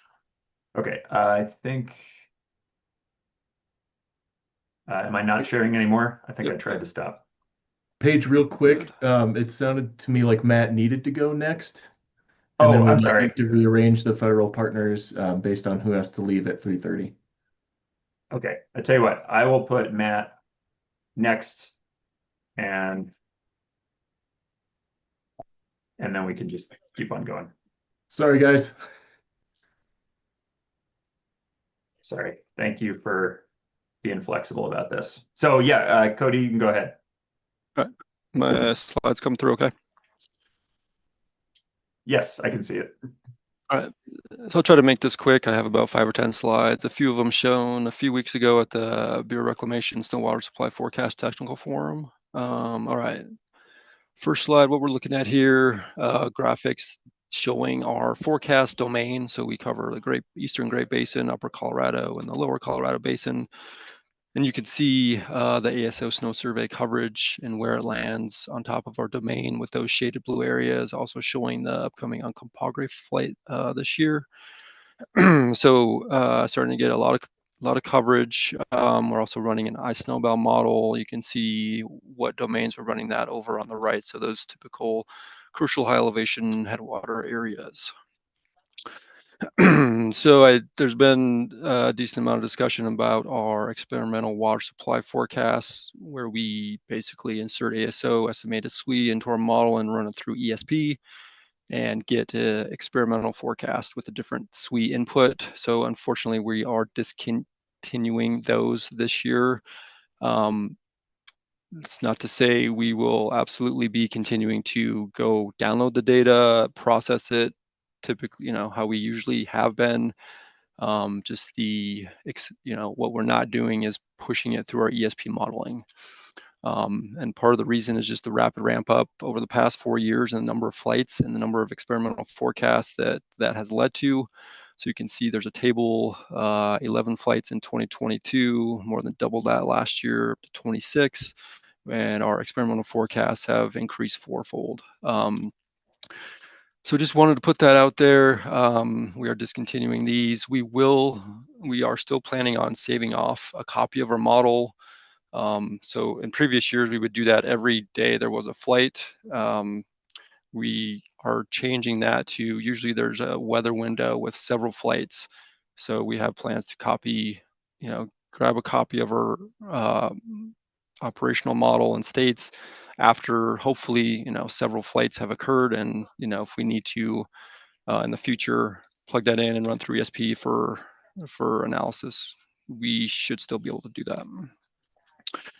Real quick on runoff efficiency, this kind of tag teams with Taylor's slide. So we're looking at it similarly. This is a runoff efficiency analysis, just looking at a simple runoff versus SWE ratio for Rudai Reservoir. So you can see at the graphic on the left, the SWE coverage from the ASO Snow Survey in the blue, and then what we're doing, similar to Taylor, what's the first flight ASO estimated SWE value, what's the April through July observed runoff, and what's the ratio.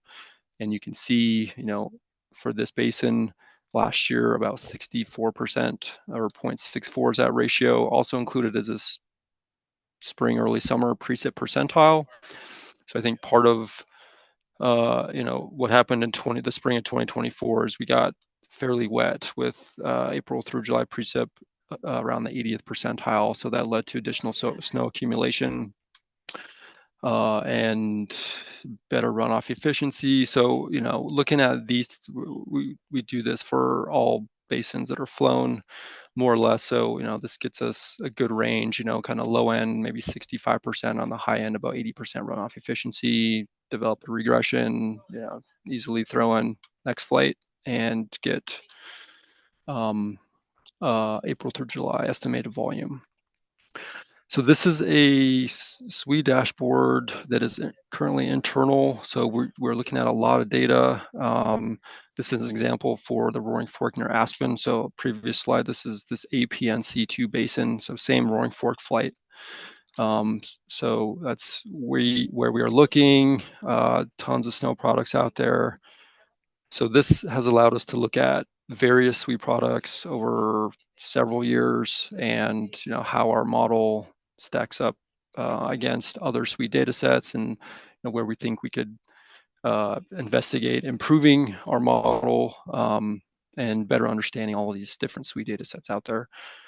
So yeah, we're plotting like ASO SWE as these circles. So 2 flights, 2024 and 2025. So you can see where those landed in relation to everything else.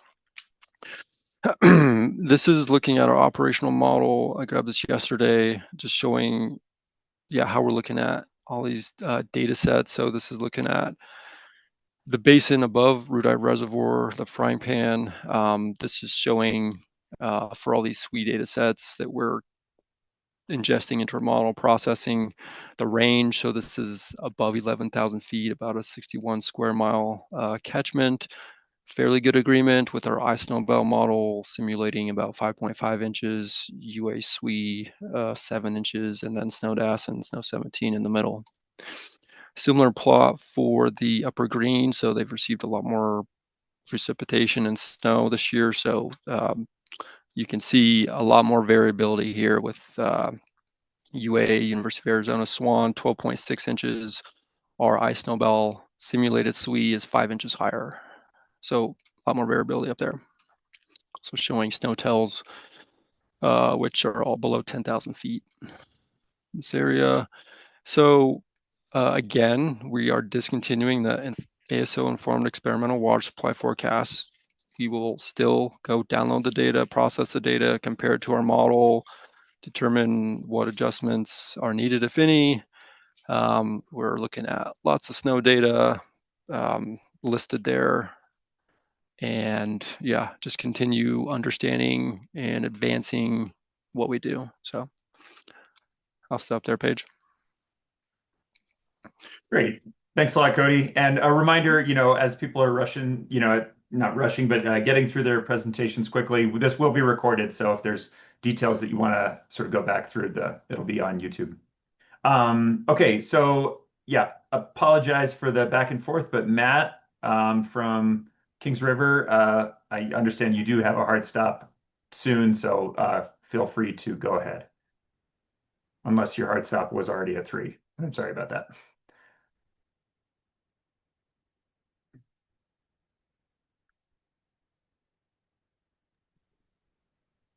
And Cody, I think you need to unshare.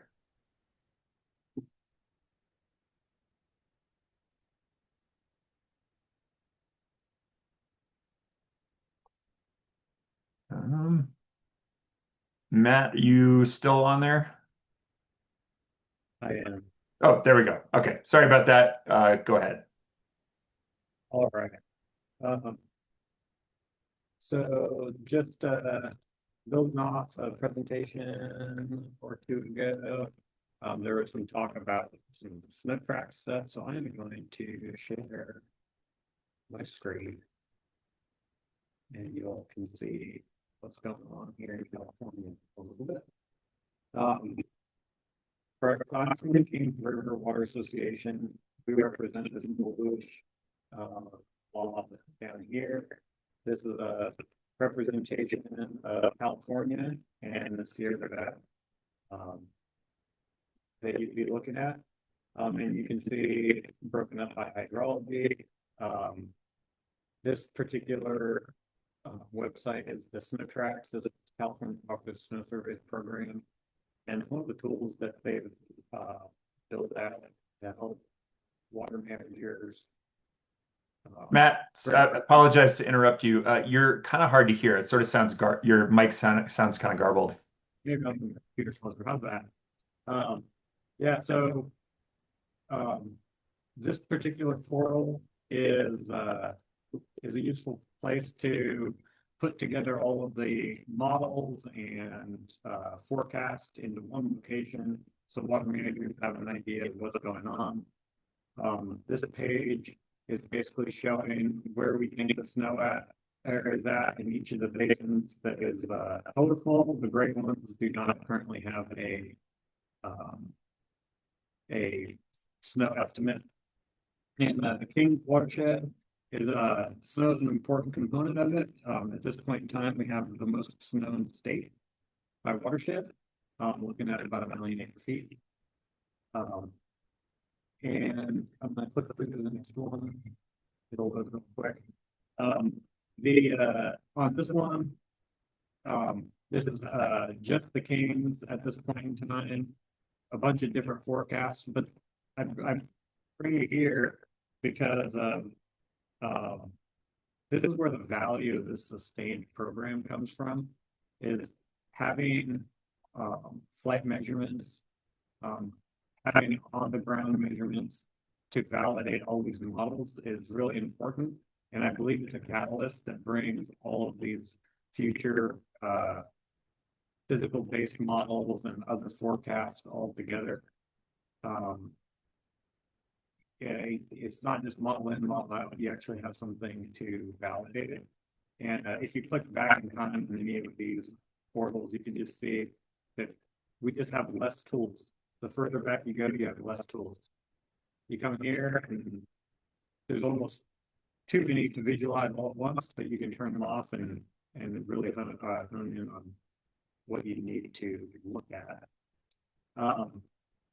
There was a couple other, there was a talk earlier that was talking about where measurements are taken and the value of ASO or snow flights. And this is the Kings River Basin again. And from here, it looks great. You have some snow up top, and you're down here at the bottom ready to catch it when it melts off. But what you don't see, if you just look at a list of a bunch of measurements, which are all the yellow points, is that you don't have a good distribution of measurements across your landscape with that ASO. So we've got 1,500 square miles or so of remote wilderness, national park, roadless area that you can't get to, and some concentrations of physical on the ground measurements or snowtel type sites. So what you can get in the water manager is real detailed information about where your snowpack's at, how much you have, and what state it's at. Having a consistent flights, consistent program helps you. You know, you build with tools like this as a state.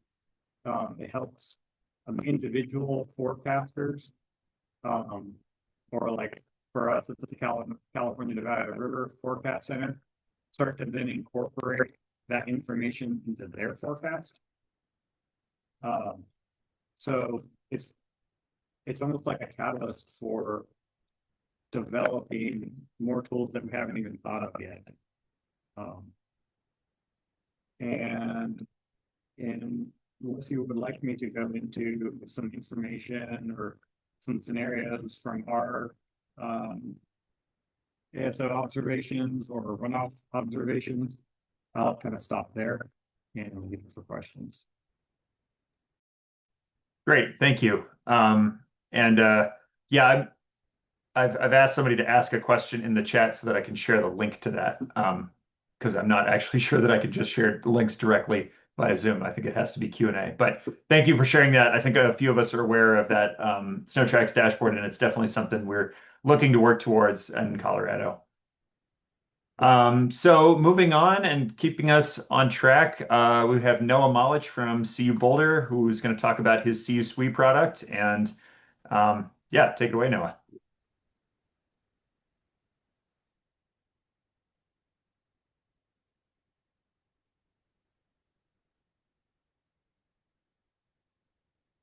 Thanks. Can you see the title slide okay? Yep, you're good. Can you hear me okay?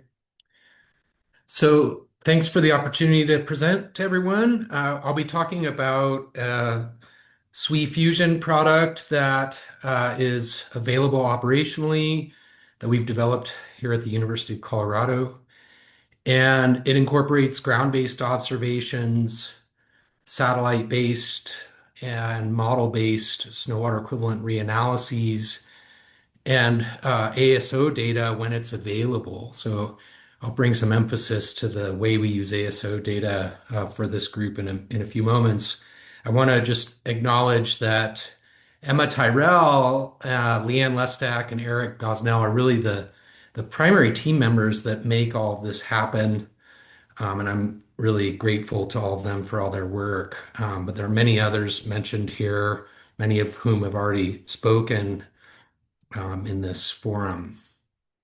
So the little refresher, I know many of you've seen me present this before, but the SWE-Fusion approach is based on a generalized linear model that has a dependent variable shown in the yellow ellipse here based on the SNOWTEL program managed by the NRCS, in which we train the model based on observed SWE at SNOTEL locations.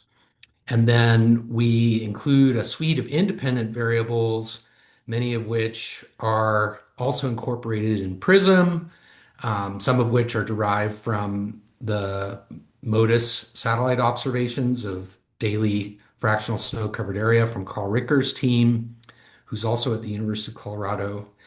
And probably the most unique aspect of our SWE modeling system is that we incorporate SWE patterns from 1985 to 2021, which are available daily from Steve Margolis's group at UCLA over the entire Western United States.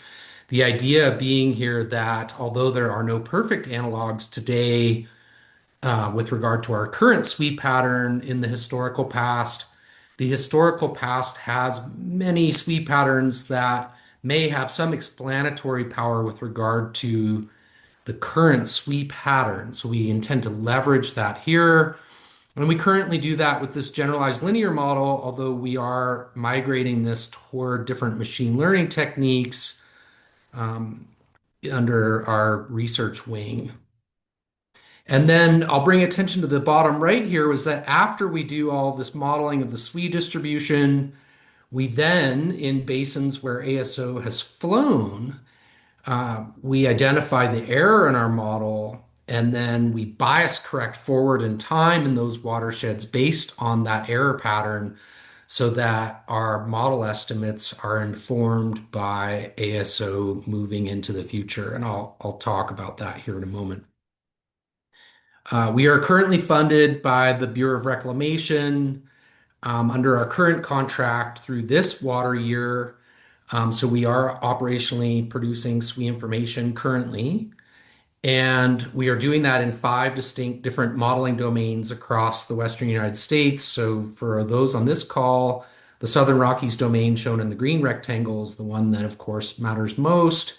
But just for context, the other rectangles represent other modeling domains where we train the model independently in these different modeling domains. And we are under negotiation with Reclamation to continue this effort through 2030 and potentially beyond. So it's the intention to have this data generation continue through 2030. So here's the SWE distribution of 2 days ago, February 22nd of 2026. And you can see the Sierras are doing the best across the West this year, which isn't saying much, as I'll show you here in a moment. But the SWE products look something like this. So if you're not on our distribution list and you're interested, go ahead and get on our distribution list. And what you'll see as ASO starts to fly, which currently they have flown some basins in California and in the Salt River Basin in Arizona, is we'll use a little red airplane demarcation to identify which watersheds have been flown. And we produce both the gridded reports as well as text reports for those that are more interested in summaries of water volume stored in the snowpack in different watersheds. A little bit on the accuracy of the SWE product, shown against Airborne Snow Observatory observations. On the vertical axis here, the R squared for our first metric, the root mean square error, the root mean absolute error, and the percent bias for a number of ASO dates flown in California. And I'll just bring your attention to the box plots where you can see, for example, at the top right, R squared, our products are shown with the green and the orange box plots versus SNODAS and National Water Model SWE in the light blue and purple respectively. So we have a much higher R squared when compared to ASO observations. There's no bias correction used here, so there's totally independent validation with ASO. You can see we're got significantly lower root mean square error compared to SNODAS and National Water Model SWE, lower root mean absolute error, and percent bias that is closer to 0. And then also some comparisons of the products against snow course SWE, which are also not incorporated into the products, although they are at times incorporated into SNODAS. So the SNODAS comparison is not completely independent, but you can see our R-squared values at 0.86 and 0.84 for the two different versions of the product that were compared here are doing better than SNODAS and National Water Model, and our MSEs are lower. Root mean absolute errors are closer to zero, and percent biases are also closer to zero than the other two products. So now the fun part, looking at some of the data products. Again, this is what the emails would entail. So you would get Western US wide SWE, in this case for just a couple of days ago, February 22nd. Percent of average, this is based on the 2001 to 2025 average SWE for the date of interest, where the green cells represent those that are on the order of 200% of average. Those in the white are right at about average, at about 100% of average. And then down in the darker browns are where we're down in the 40% of average or below. And then integer values for the various watersheds across the West as percent of averages by watershed shown on the far right. And you can see it's not a very good picture for those of us here in Colorado, with 25% for the South Platte of average.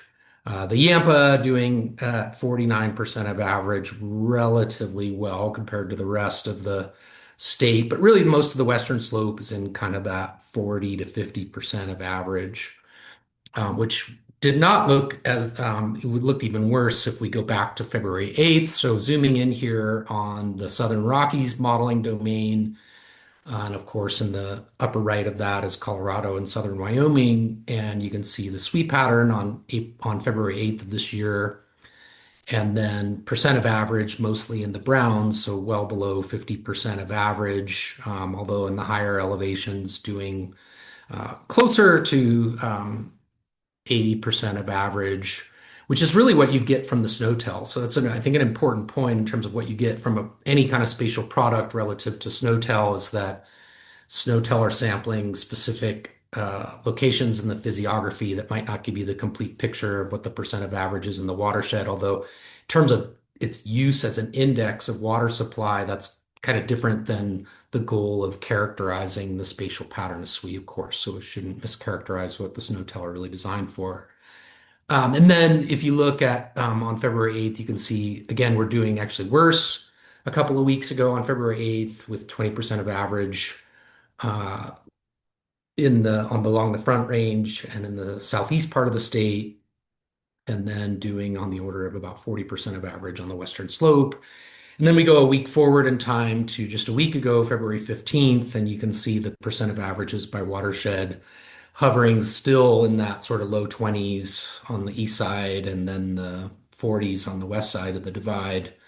And then with the recent snowfall, a little bit of a bump.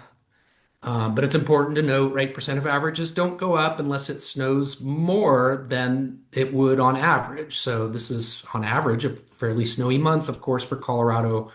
But nevertheless, we did see a little uptick in our percent of average SWE. These numbers will be quite a bit lower than what you see from NRCS values because, again, those are sampling at specific locations, whereas this is based on a spatial context. And also this is compared to the 2001 to 2025 period, which is different than the reference period used by NRCS. Okay, a little bit on the flights. So here's some comparison from last year of our model estimates against ASO. So in the reds, we're underestimating SWE, and in the blues, we're overestimating SWE. And just for completeness, the dates of the different comparisons are shown in the text on the right.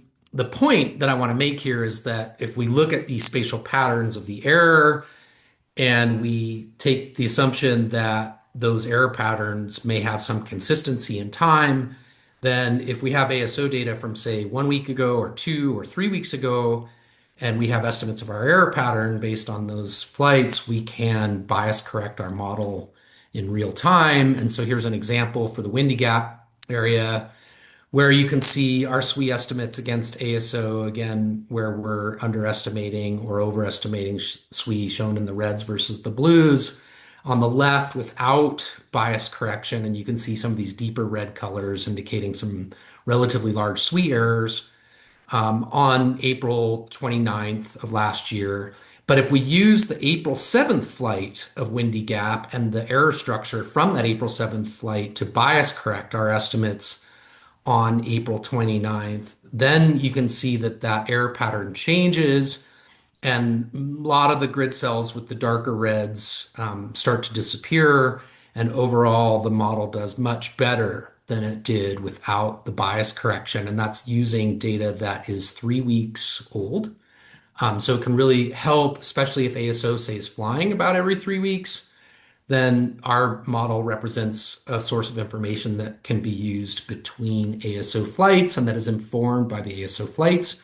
We don't bias correct with ASO data if they're flying at the same time as our model runs, because we recognize that the water managers that are interested in those flights, they have that SWE data. They have the most accurate SWE data.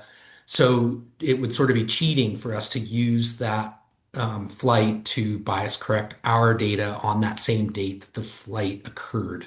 So we're using kind of older ASO data to bias correct in real time.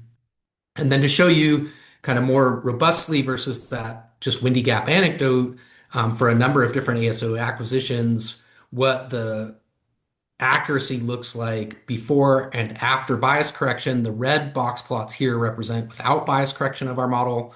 And then the blue box plots represent our model with the ASO bias correction. And you can see the R squared is going up and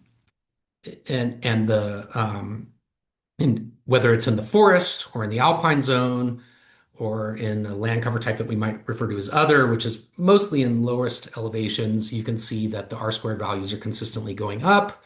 The root mean square errors are going down. And the absolute percent bias in these different land cover types, forest, alpine, and other, are on average going down by 18%. Which represents a relative reduction of 61%. So we saw a 20% increase in R squared, 31% reduction in root mean square error, and a 61% reduction in mean absolute percent bias. And so when the products come out and we start seeing ASO fly across Colorado, what you'll see in our reports are little airplane icons that indicate that those SWE estimates have been bias corrected with prior ASO data. And so here's just an example from last year on April 27th, which was the same example I showed for the Windy Gap. And those numbers are obviously no longer relevant because here we are in 2026. And I should have mentioned the QR code at the top right takes you to the website where you can get access to these reports. You can also just send email to us, Emma Tyrell at colorado.edu, or to my email address, which I showed at the beginning of the talk. The approach is fusing together the latest information when it comes to satellite observations, the ground sensor network, which is still in many ways the gold standard for point measurement SWE that Gus is going to talk about, I presume, and also brings in the airborne observations from ASO. So again, here's that QR code, and we also have a feedback tab on the report. So if you start getting our reports and you want to give us some feedback, we can delineate watersheds in different ways. We're funded by the federal government, so to provide information to many of you who are on the call, so we can start slicing and dicing the domains in a manner that best suits the water management community. Awesome. Yeah, thanks so much, Noah. Yeah. You guys keep making improvements. I appreciate seeing it every time you present. So we'll keep on moving. Yeah, feel free to throw questions in the chat, and we're going to go to Gus Goodbody from NRCS to talk about some of the snow measurement and water supply forecasting products that they have rolled out. Thanks, Paige. Hear me okay? Yep, can see your screen. Awesome. Yeah, I'm not going to spend a ton of time on some of this because I know we're short, but I do appreciate being asked to come here. We'll talk a little bit. Just going to give a quick overview, not really so much of our program, but some of the later, more recent tech advances that we've attempted are looking at. But, I think most people are pretty familiar with the NRCS Snow Survey Water Supply Forecasting Program. We manage the 900 plus SNOTEL sites across the Western US, which is really, as we've heard in a lot of these presentations, still, the key base data source for a lot of our management planning in the West, and likely will continue to be for some number of years. We largely collect that data to support our close to 600 forecast points that we produce volumetric seasonal forecasts for. That's all represented on the map here. And I'll just say in general, this has been a challenging year in many ways. And so just continuity of our network has been the real focus of our program this year. And we're going to need help to have that keep going in the future. Just to talk about some things that have happened in recent years, Persephone, which is our user interface that we use to sort of manage and create all of our forecast models, powered by M4. I'm not going to go into a whole lot of details, but this has been a massive change in how we generate forecasts in our program. So we've accomplished that through a multi-year process. And in the last 3 years, we've slowly transitioned it into operations. And this year, we're pretty much 100%. It's the basis of all of our forecast modeling and published forecasts. Not going to get into a whole lot of details just for lack of time, but the key differences with our new system is that we're using 6 different techniques. Historically, we've relied on principal component regression as our sole approach to modeling. So now we've got 6 different machine learning and statistical methods that we use. And then at the end of the day, we're really rolling those different models into a single ensemble model. We see a lot of value in, the use of multiple techniques. And it's been great to hear people talk about that today a little bit. It's not really about, hey, there's one model that's the best. There's different years, different situations where different models excel. And it's important for us to remember that a diversity of models, in our opinion, is really the path forward for better forecasts. Going to skip by that. If you all want to dive into more details of our system, it's well documented in the literature. There's a couple of different articles that were published a few years ago detailing exactly how the system works. One of the newer things we've got in the last year and has been refined again this year is our evolution plots. So people are, I'm sure, familiar with these in general. CBRFC produces these as well. It's just a great way to see how forecasts, both for the current year and for past years, evolved.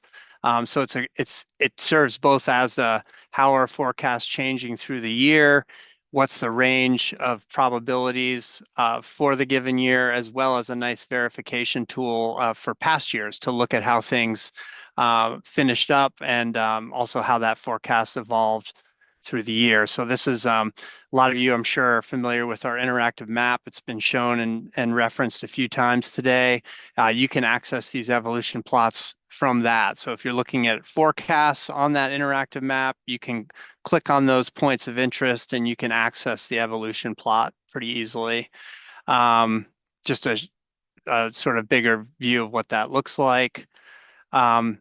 Other thing that's really new this year for us is what we're calling weekly guidance forecasts. So one of the things that our new system has allowed us to do is really manage more models. In addition to sort of new techniques, it actually allows us to organize and calibrate and build models in a more automated way, which is sort of necessary when we're moving to a system where we're running more models, but with the same number or fewer forecasters actually working the situation. And so basically these guidance models are really just background raw guidance for the most part. So we produce our official forecasts more or less monthly, and now we're going to have, for at least select sites, we'll have weekly updates essentially. So to bridge that gap between those official forecasts, it can really help to give you an idea of where the forecast is trending between months. And this is kind of what that looks like. So I don't know how easy it is to see here or not, but the official forecasts are always going to be kind of in that rainbow color in the foreground. And in the background, there'll be the distribution of the guidance forecasts, which have a lot more temporal resolution associated with them, because again, those are updated on a weekly basis. So if you're interested in figuring out how to access these, or if these exist for points that you're interested in, you can definitely reach out to me or Carl Wetlaufer, who's the operational forecaster for Western Colorado. And yeah, we can try to get you set up with a link to access those. And if we don't have a guidance forecast yet, we can consider building one for you. Other thing I wanted to bring up, Mark Robertson mentioned this earlier, but we've got a great contract with M3 Works, where we're running high resolution physical snowpack modeling basically back in time, at least to the early 1990s. So we're generating that iSnobal 100-meter modeled snowpack data set for a select number of basins. Right now, we have a contract that's basically going to get us close to 90,000 square miles of processing for that 30-year period. So it's a really significant effort, and we're also happy to share that data. We're sort of experimenting using it in a few different ways. So one of the things we're doing is in conjunction with M3 Works is helping to develop this dashboard that they showed a little bit earlier. And that's just a way to look at the modeled data and look at where the snow's laying at different portions of the basin, so you get that real spatial analysis side of it to complement what we get out of the SNOTEL point measurements.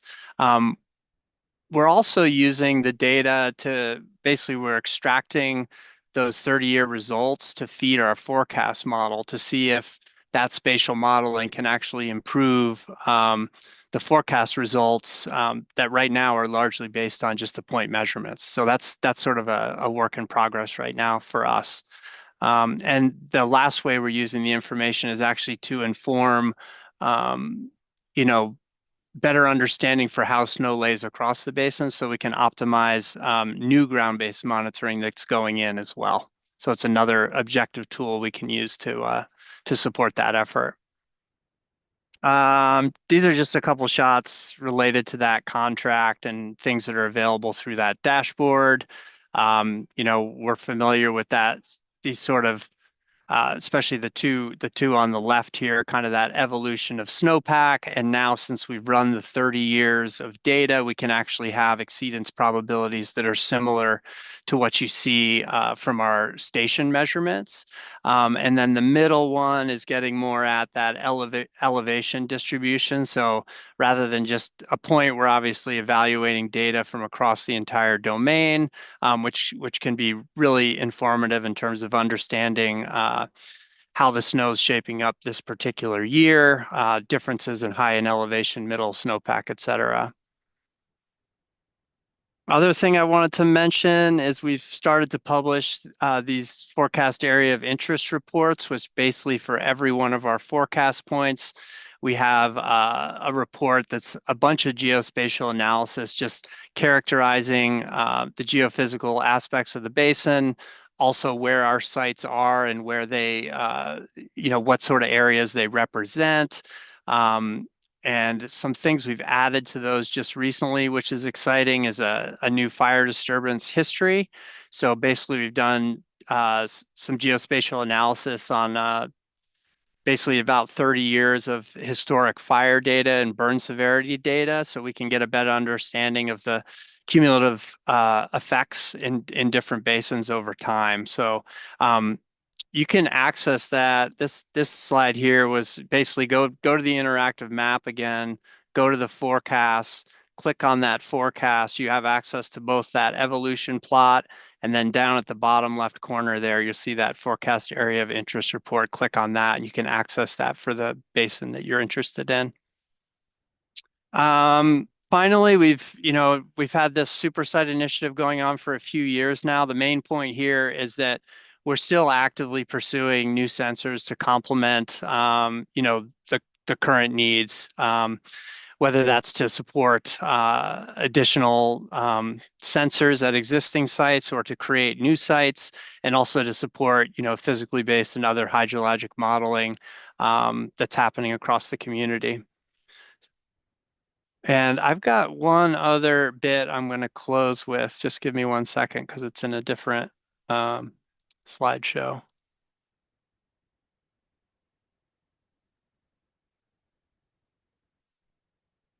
Okay, so I just wanted to close. I call this like the Keeping It Real slide series. So we've heard a lot, and there's such great efforts going on with the new technology. And I think everyone is amazed at the capability of the LiDAR data collection and the views that it gives us of these basins. At the end of the day, and I mean, I think we've heard this from a lot of the operators today too, we really need to understand what water is going to come past the gauge. So like, getting that LiDAR collection is super important to that. Continuing to refine the modeling techniques that can use that data effectively is important. And we've seen some really good ideas there today. We've just done some basic sort of verification of NRCS and ASO water supply forecasts. And I just wanted to share that quickly because I think we've seen it and people who've been watching their basins know this already. But the reality is that the physical based modeling that's using the LiDAR isn't matching a lot of the performance standards that the baseline operations, whether that's CBRFC or NRCS are. And I mean, of course, we're all hoping that eventually that will improve, and I have no reason to believe it won't with additional data collection, et cetera. So I just wanted to emphasize, we really believe we need to have a baseline data collection for this LiDAR, and we need to be realistic about when those improvements will come and how much time it'll take. Because it's not an instantaneous situation where we just get a LiDAR scene and we immediately have a better water supply forecast necessarily. And of course, there's issues with validation of these new systems just simply because the data doesn't exist back in time. So it's hard to have a good CalVal data set to really look at. Anyway, main point here is that NRCS and honestly, CBRFC has similar stats to NRCS on this, is still outperforming. This is their 2025 results. So the average mean absolute error for all the forecasts that had reasonable comparisons. And by that, I mean sites that basically are relatively well naturalized, because we know that's an issue with comparing to the ASO data sets, and then just sites where we had rough dates where similar forecasts were issued. In 2025, most of the forecasts were overdone. We saw that in some of the presentations today. That largely is attributed to an extremely dry spring that took place. But nonetheless, here's some stats from basically 55 different forecasts across 23 different water supply forecast points. And you can see that NRCS outperformed the ASO forecast. Basically, it was about half the error. Also, just wanted to quickly show a different way of looking at it. But this is the absolute error as a percent of the observed for those same points, but just graphically. So yeah, there's a high bias in general from the ASO data, and I'm sure that's going to get dialed in again with more years of calibration, et cetera. So looking forward to what they produce this season going forward. So in closing, I just really wanted to just bring up a couple questions. So one of the big questions for me is always, when do we get to a point where we feel confident with the new technology in terms of adopting it for use in operations? Because there's obviously a lot that goes into a lot that's at stake, and then furthermore, again, pleading for, I think Colorado's really got its finger on the pulse in terms of being ahead of the game and wanting to establish like a baseline data collection. But let's not forget that the physical models are not the only use for this data. And so getting any kind of regular cadence for data collection is something I'd really encourage. Thanks a lot, Paige. Great. Thanks a lot, Gus. Always appreciate your perspective, and thank you for coming. So in the interest, so Jeff, I see your hand up. Do you want to speak a little bit?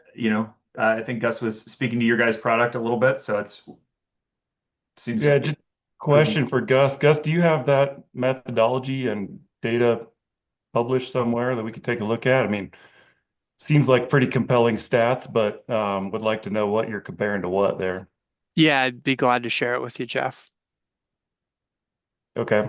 Also, I want to correct one thing you said there. We have never said that you just insert one ASO flight and then you suddenly have perfect forecasts. We recognize and have long stated in our development of the program with all the stakeholders here and in other states that building the forecast system is an iterative process. One thing that we are asserting is that it takes a lot less time than building a full statistical model, that a few years of working with stakeholders to get, as you pointed out, the managed flow data in hand so that we're actually, if we're forecasting naturalized flow, that we're actually comparing that to a naturalized flow or full natural flow. But that having the snowpack fixed in the model gives us a huge advantage towards dialing in the calibrations in the rest of the water balance represented by those models. So never asserted that presto changeo, just add LiDAR and everything's perfect. And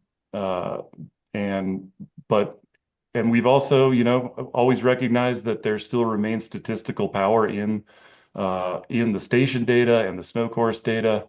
And we're really just adding dimensions so that we can improve the forecast enterprise writ large and reduce susceptibility to outlier years like we're in currently. So respect the work that you guys are doing. Would like to work with you on those, making sure we're doing the right comparisons there, and then recognizing that it's an all of the above solution. This is not a zero-sum game.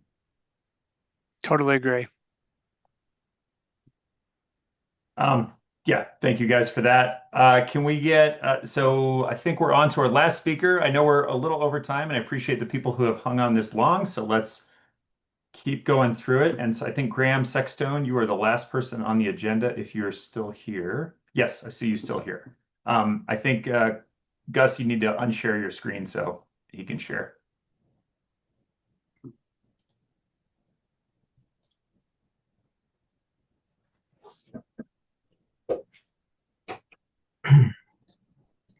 Might be able to kick off that sharing. There we go. All right, Graham, it's all you.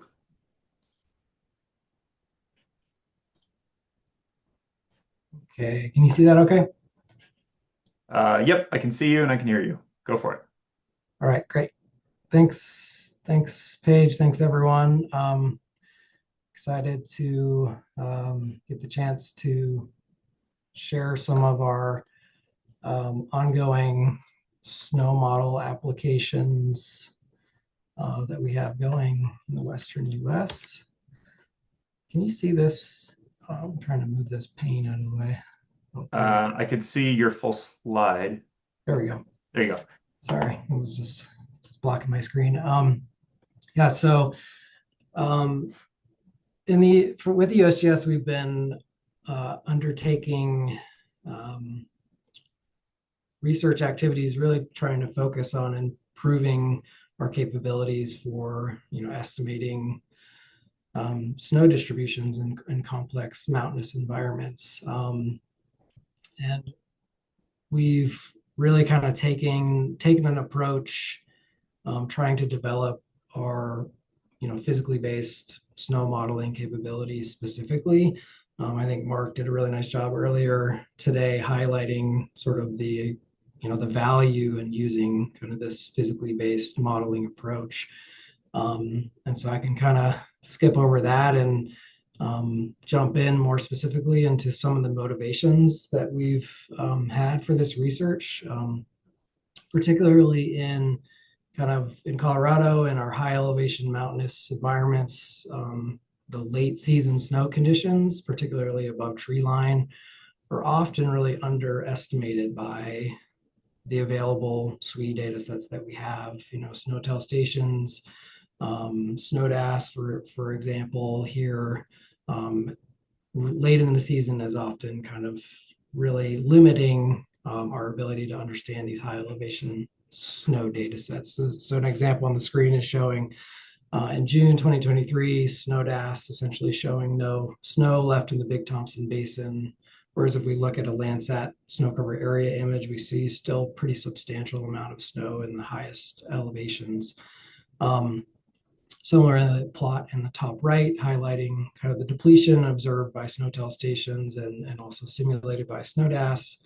But then when we look at a stream gauge from the Big Thompson, you see following kind of the melt out, of these snow products, you still see substantial kind of diurnal snowmelt patterns that's indicating, a lot of snowmelt still happening in these high elevations.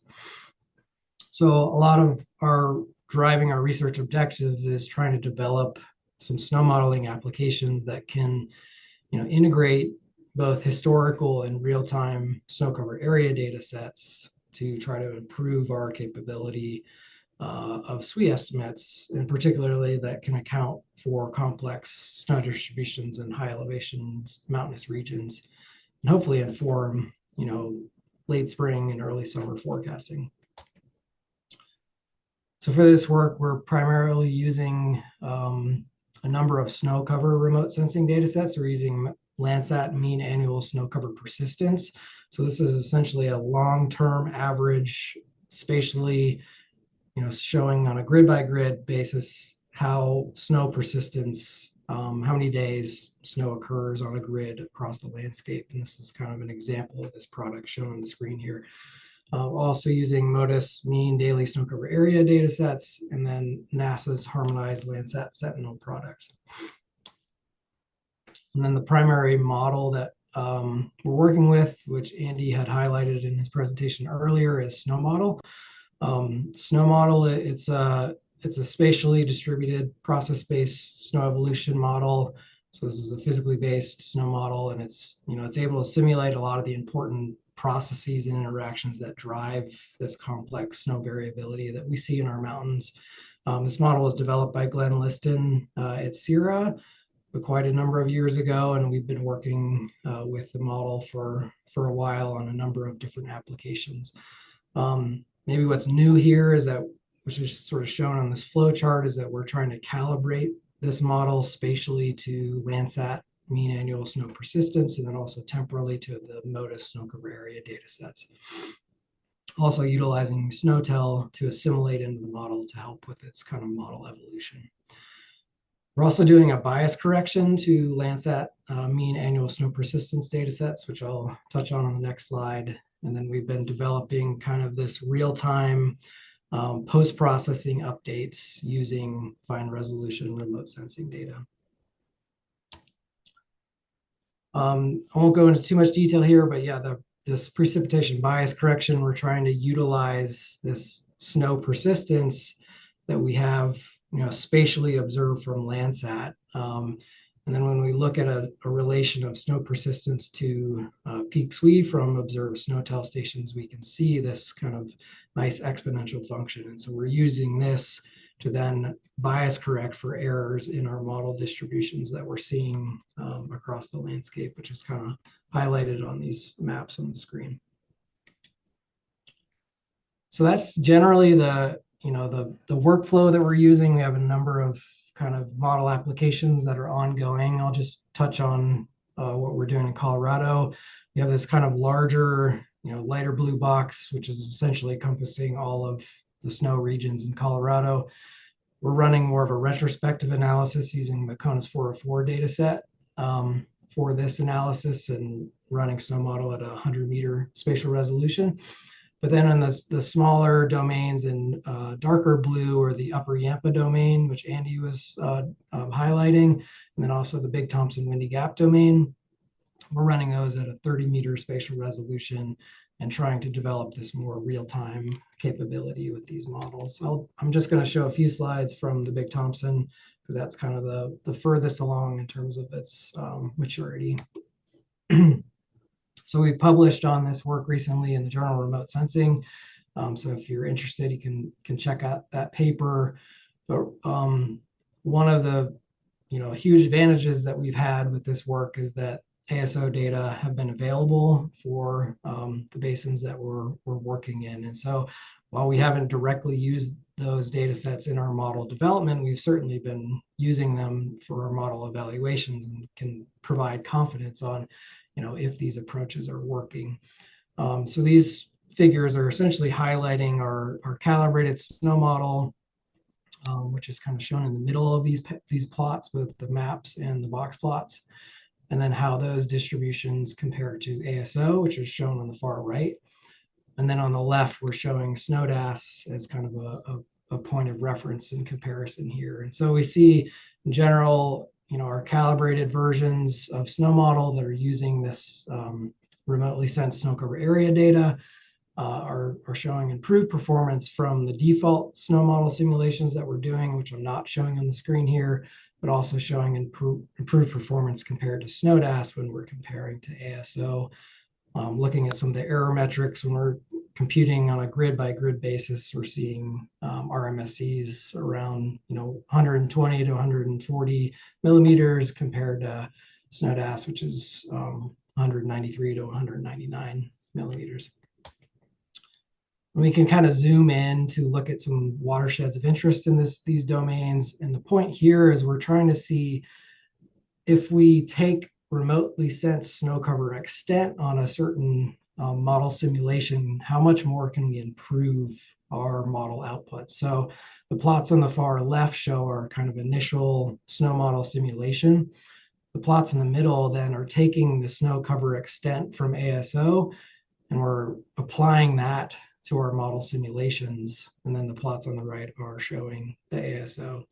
So you can see, one point is that the model is doing a pretty good job of replicating some of these complex spatial patterns in the alpine areas and high elevations.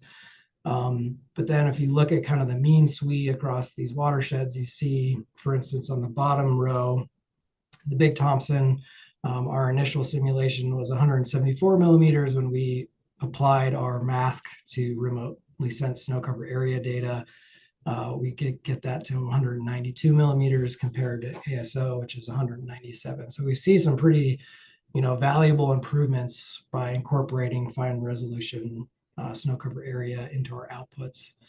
And then lastly, if you look at kind of the elevation distribution, I think it's an important point highlighting that we don't make much improvements in our model outputs using remote sensing at the highest elevations, because those are generally pretty snow covered. But at the lowest or elevations near snow line, so in this case probably middle elevations, that's where we see kind of big improvements with this approach. The plots on the far right are highlighting kind of the pink line gets closer to the yellow ASO line by elevation when we do these remote sensing updates. And then lastly, just kind of for the Big Thompson Basin, we've done some of this near real-time snow modeling applications where we're using, we generally have a 5-day latency with this product because of the NLDAS2 forcing that we're using. On the top left panel, we're showing the simulated snow cover area from Snowmodel, and then the top right is showing the observed snow cover area from the harmonized Landsat Sentinel product. And then the bottom left is our initial simulation of SWE, and then the bottom right is kind of when we update it to that snow cover area. So this is the Big Thompson. We see kind of in April 1st, 2023, we see we're simulating snow cover extent fairly well, so the update doesn't make much of a difference. But then when we fast forward to quite late in the season, June 24th, we tend to be under simulating snow cover extent in the highest elevation. So when we update our model based on this Landsat image, we can increase the high elevation SWE from 38 millimeters to 91 millimeters, which can be a substantial amount of late season runoff. In comparison, SNODAS at that point is showing 9 millimeters of SWE left. So yeah, in summary, I know we're way over time, so I'll just say we have a number of these applications ongoing when we'd be very interested in collaboration around, these existing applications and comparisons over, multiple different models and data sets. So thanks for the time. Appreciate it. All right. Thanks a lot, Graham. With that is all of our speakers. Definitely a good crowd that stuck it out to the end, and some good questions in the chat as well. Definitely getting to the heart of forecast improvement and just using this data for hydrologic research. So with that, we are going to wrap up the meeting. There will be a recording hosted. There will be a recording posted. And otherwise, we'll see you as we start to get ASO flights and forecasts and start to see how this critically dry season evolves. Eric, you have any parting comments? Just want to thank everybody for their time today and for sticking it out through the end, and just really appreciate everyone who came and spoke, particularly the last section. We really wanted to include that bit this year in the spirit of this new program and just letting folks know about the other tools that are out there. Again, going back to that idea of we want our stakeholders to have as many tools in the toolbox as humanly possible. So thank you to everyone who spoke today, and thank you all for listening. And yeah, looking forward to a 2026 season, and looking forward to building more of this water supply forecasting program. So thanks all. All right. Thanks, everybody. Thank you.